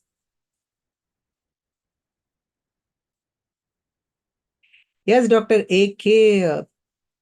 So do not worry about the PDF. It will be present in the app. Yes, everybody. So the unannotated version was already shared in the Telegram group. Wonderful. So you are able to see there are target lesions present. So it is erythema multiforme. So herpes infection is a very important clue which you all should remember.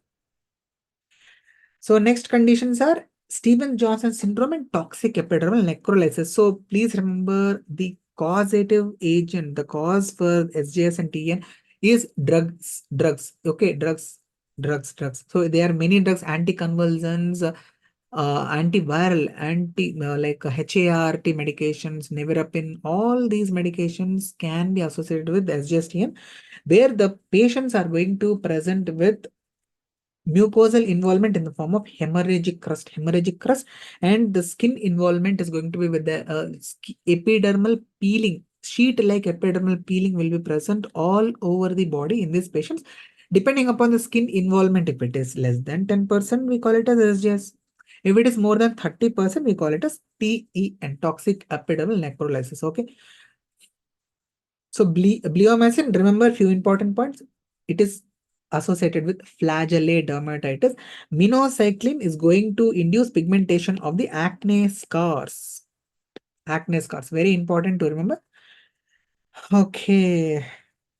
So let us.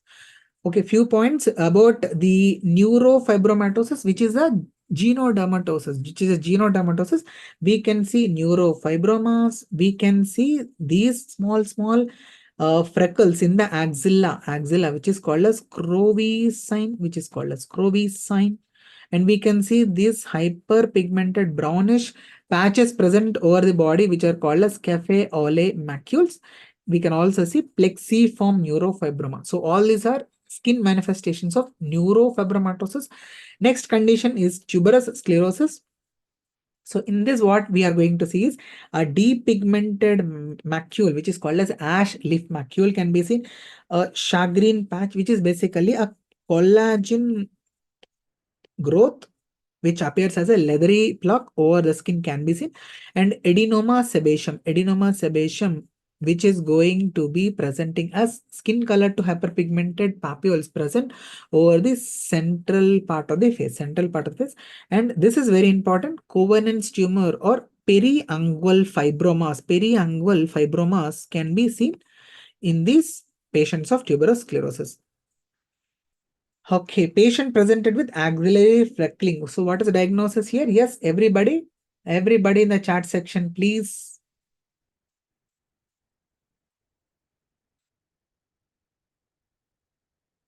Wonderful. Yes, it is neurofibromatosis.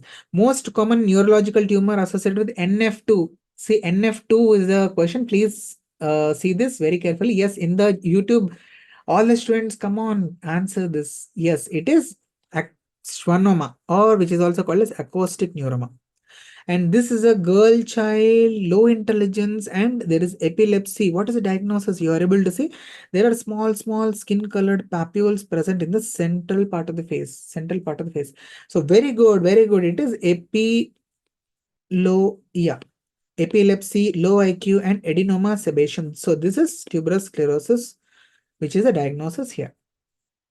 So this is the next MCQ. Carpet tag sign is seen in yes. So all the students in the chat section, yeah, wonderful, Parvesh Sheikh, you are absolutely right. Discoid lupus erythematosus. In this, we can see this carpet taxon in which the scale, if you remove the scale present over the skin of the discoid lupus erythematosus patients, we are going to see that underneath the scale, there will be small over growth like appearance. So these are referred to as tin tax sign or carpet tax sign. This is classically seen in DLE. Right. And please tell me, 25-year-old female, history of fever, oral ulcers, and there is erythematous lesions on her face. So this is looking like a beautiful butterfly, isn't it? Butterfly. So butterfly rash associated with history of fever and oral ulcers. What is the diagnosis? Wonderful. It is SLE. So this is the image. Salt and pepper, they were depigmentation and hyperpigmentation. Both are present in the combination. What is the condition? What is the connective tissue disorder in which we can see salt and pepper appearance? Yes. Anyone? Wonderful. It is systemic sclerosis, which is scleroderma. Okay. And these are some of the image-based questions. Acanthosis nigricans, where we can see velvety texture of the skin in the folds, mainly seen in obese individuals or associated with diabetes. Okay. And this is necrobiosis lipoidica diabeticorum, which is seen over the shin. And patients can present with multiple ulcers and telangiectasias present. This is associated with diabetes. Next, in the nutritional disorder, remember this is very important, which is pellagra. Pellagra asked many times. Niacin deficiency is going to produce a triad of 3Ds. What are those 3Ds? Photodermatitis, diarrhea, and dementia. So these are the 3Ds: photodermatitis, diarrhea, and dementia. So just like this condition where niacin deficiency, that is B3 deficiency is there is associated zinc deficiency disorder, which is called as acrodermatitis enteropathica, So there is going to be zinc deficiency in this. In this, we are going to see the 2Ds in common, dermatitis, and we are going to see diarrhea. But the third feature which we are going to see here is alopecia. Apart from this, the rest of the features, that is dermatitis and diarrhea, are common. So here dermatitis is periorificial. Are you able to see? Periorbitally, perinasally, periorally, and also you can see perianally, you are able to see dermatitis changes. And Can you see this beauty, the beauty of this? So if you give zinc and wait for some time, be patient, everything comes to you in the right moment. So wait for the correct time to appear, give whatever you want, or to make your wishes come into reality. Give some time, give time some time. Be patient. You are going to achieve whatever you want to achieve. So just like that, if you wait after giving the zinc for some time, you can see that the beautiful improvement of this child. Are you able to see? All the dermatitis has vanished. And now coming to pellagra, there is this image which is very, very, very important. What is this necklace called as? What is this necklace called as?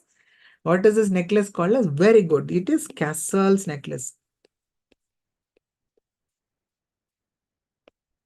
This is called a photodermatitis. Wherever rays are falling, those areas are having this dermatitis changes. Castle's necklace. Yes, these individuals are going to have a dietary staple food of jowar and maize. That will be given in the MCQ. That will be given in the MCQ. And in the this thing, acrodermatitis enteropathica, remember, after weaning of the child, that is after uh, starting other food apart from the breast milk, these children are going to have the manifestations presenting as this acrodermatitis enteropathy. Yes, right. Now coming to the BCC, remember Hugh Jackman, I hope you all know who is this person, X-Men. So he also had this BCC, but he is still alive. Why? Because this condition is just locally invasive, but metastasis is very rare. How does it clinical present? It is going to present as a nodule, which is going to have the surface telangiectasias. Surface telangiectasias will be there. Will be there, and ultimately, because it is a locally invasive, it is going to form this ulcer, which is called as rodent ulcer, And yes, this is the classical picture. This image is very important, where you are able to see that there is a translucent nodule which you are able to see here, which is having surface telangiectasias. Surface telangiectasias are present, and the site is also very important. It is present above the line joining the angle of the mouth to the tragus. So this area is the classical site, mainly near the inner canthus for BCC. BCC, very, very, very, very important. Okay. This is next condition, xeroderma pigmentosum, which is due to the nucleotide excision repair. Nucleotide excision repair, where there is going to be a damage of the DNA happening on a long-term basis, because of which there is going to be a possibility of development of all the types of malignancies due to the frequent daily routine damage to the nuclei. There is going to be a possibility of development of any type of malignancy. This is what is referred to as xeroderma pigmentosum, because the patient's skin is going to become very, very dry. It is called as xerosis is dryness. Pigmentosum, because they are going to have multiple freckles over the body. And apart from that, even malignant melanoma lesions can also be present in these patients. Okay. So just a brief, about the sexually transmitted diseases, we are going to see in this flowchart. You can easily come to a diagnosis. Please tell me, wherever I am asking, you should tell me what is the diagnosis. So a patient presenting with multiple painful genital ulcers are present. And on lymph node examination, you are able to identify that bubo is present. So can you tell me what is this? I will call it A. What is A? Can you tell me what is A? Yes, all the students from YouTube and also the Zoom session. Wonderful, wonderful. Yes, you all are absolutely correct. It is chancroid. So can you now tell me what is this condition? B, B, B, B. Yes, in the YouTube also, all the students, come on, shoot your answers. What is A? What is B? I think there is a small lag. But otherwise also, please put your answer in the chat section. Yeah, wonderful. In the Zoom session, I got the answer. It is herpes. Very good, herpes. So now moving to the other side. So a patient presenting with single painless ulcer, there is no lymphadenopathy. Tell me what is this? What is this? I will call it as C. What is C? What is C? I am asking C here. A condition where there is no lymphadenopathy. There is no lymphadenopathy.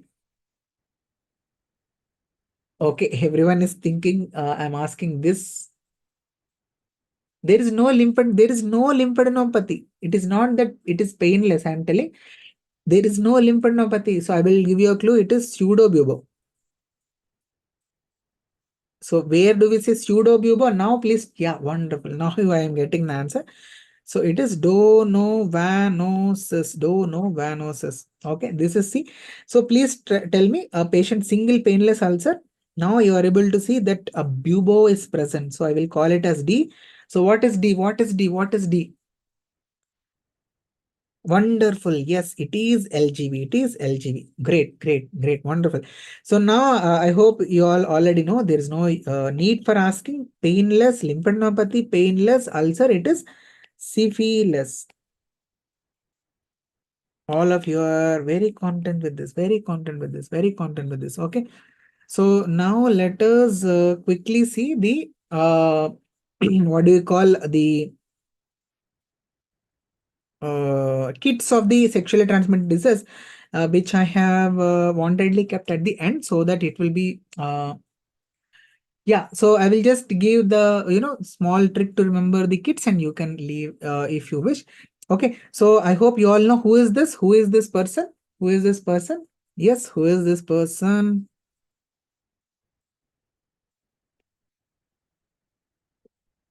So with the help of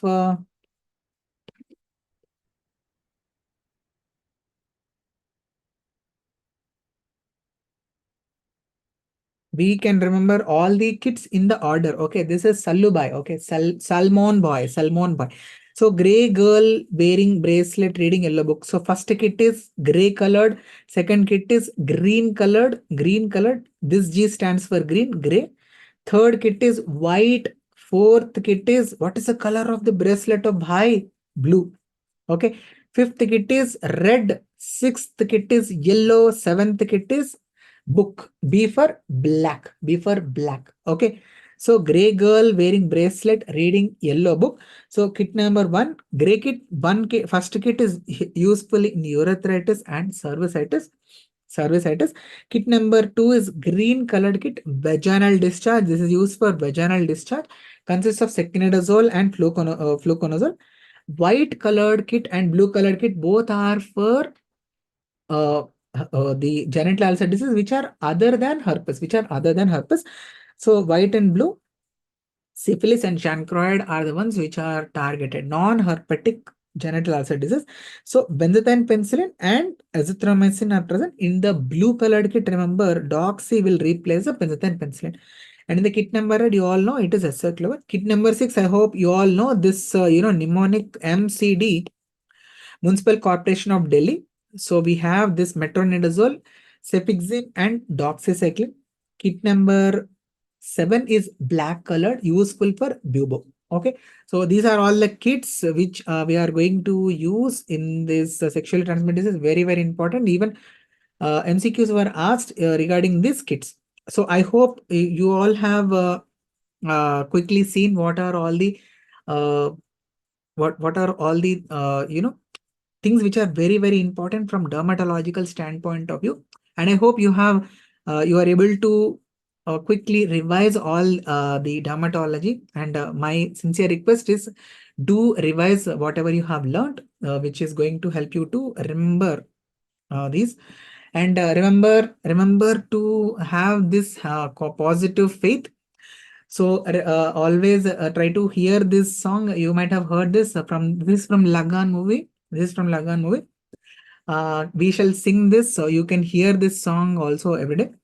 बार बार हाँ बोलो यार हाँ अपनी जीत हो उनकी हार हो हे बार बार हाँ बोलो यार हाँ अपनी जीत हो उनकी हार हाँ कोई हमसे जीत न पावे चले चलो चले चलो मिट जावे जो टकरावे, चले चलो, भले घोर अंधेरा छावे, चले चलो, चले चलो, कोई राह मेरा थम जावे, चले चलो, टूट गई जो उंगली उठी, पांच मिली तो बन गई मुट्ठी, एक बढ़ता ही जावे, चले चलो, चले चलो, कोई कितना भी बहकावे, चले चलो, कोई हमसे जीत न पावे, चले चलो, चले चलो, मिट जावे जो टकरावे, चले चलो. So this should be the josh with which you are going to move forward and you are going to reach the final date with complete confidence. Believe in yourself, guys. You are doing great. We can't call a person a failure if he or she never gives up on their efforts. Do not give up on your efforts. Okay, ఆపేసి ఓడిపోయిన వాడు ఉన్నాడు కానీ ప్రయత్నిస్తూ ఓడిపోయిన వాడు లేడు. So keep doing your work. I believe in giving more than 100% on the field and I don't really worry about the result. If there's a great commitment on the field, that's a victory. Remember this. Thank you so much. Beginners are many, finishers are few. So I thank all of the students who were waiting till this point for the class to be completed. Thank you so much. Thank you so much for all the patience, and thank the Cerebellum team who is there behind the scenes, and all the faculty who gave me this wonderful opportunity to teach all the great, awesome students. And also God, because everyone is happy, healthy, despite all the things which are happening in the society. And if you are having anything as a feedback, you can put your feedback in the Telegram groups, or you can personally message me on this number on WhatsApp and Telegram. I'm available. Okay. Yes, you have got the questions for dermatology. So you have the 5 marks with you already. So with this, we'll call it a day. Thank you so much. Happy learning. Bye bye. Dr. Maddineni Srinivas signing off.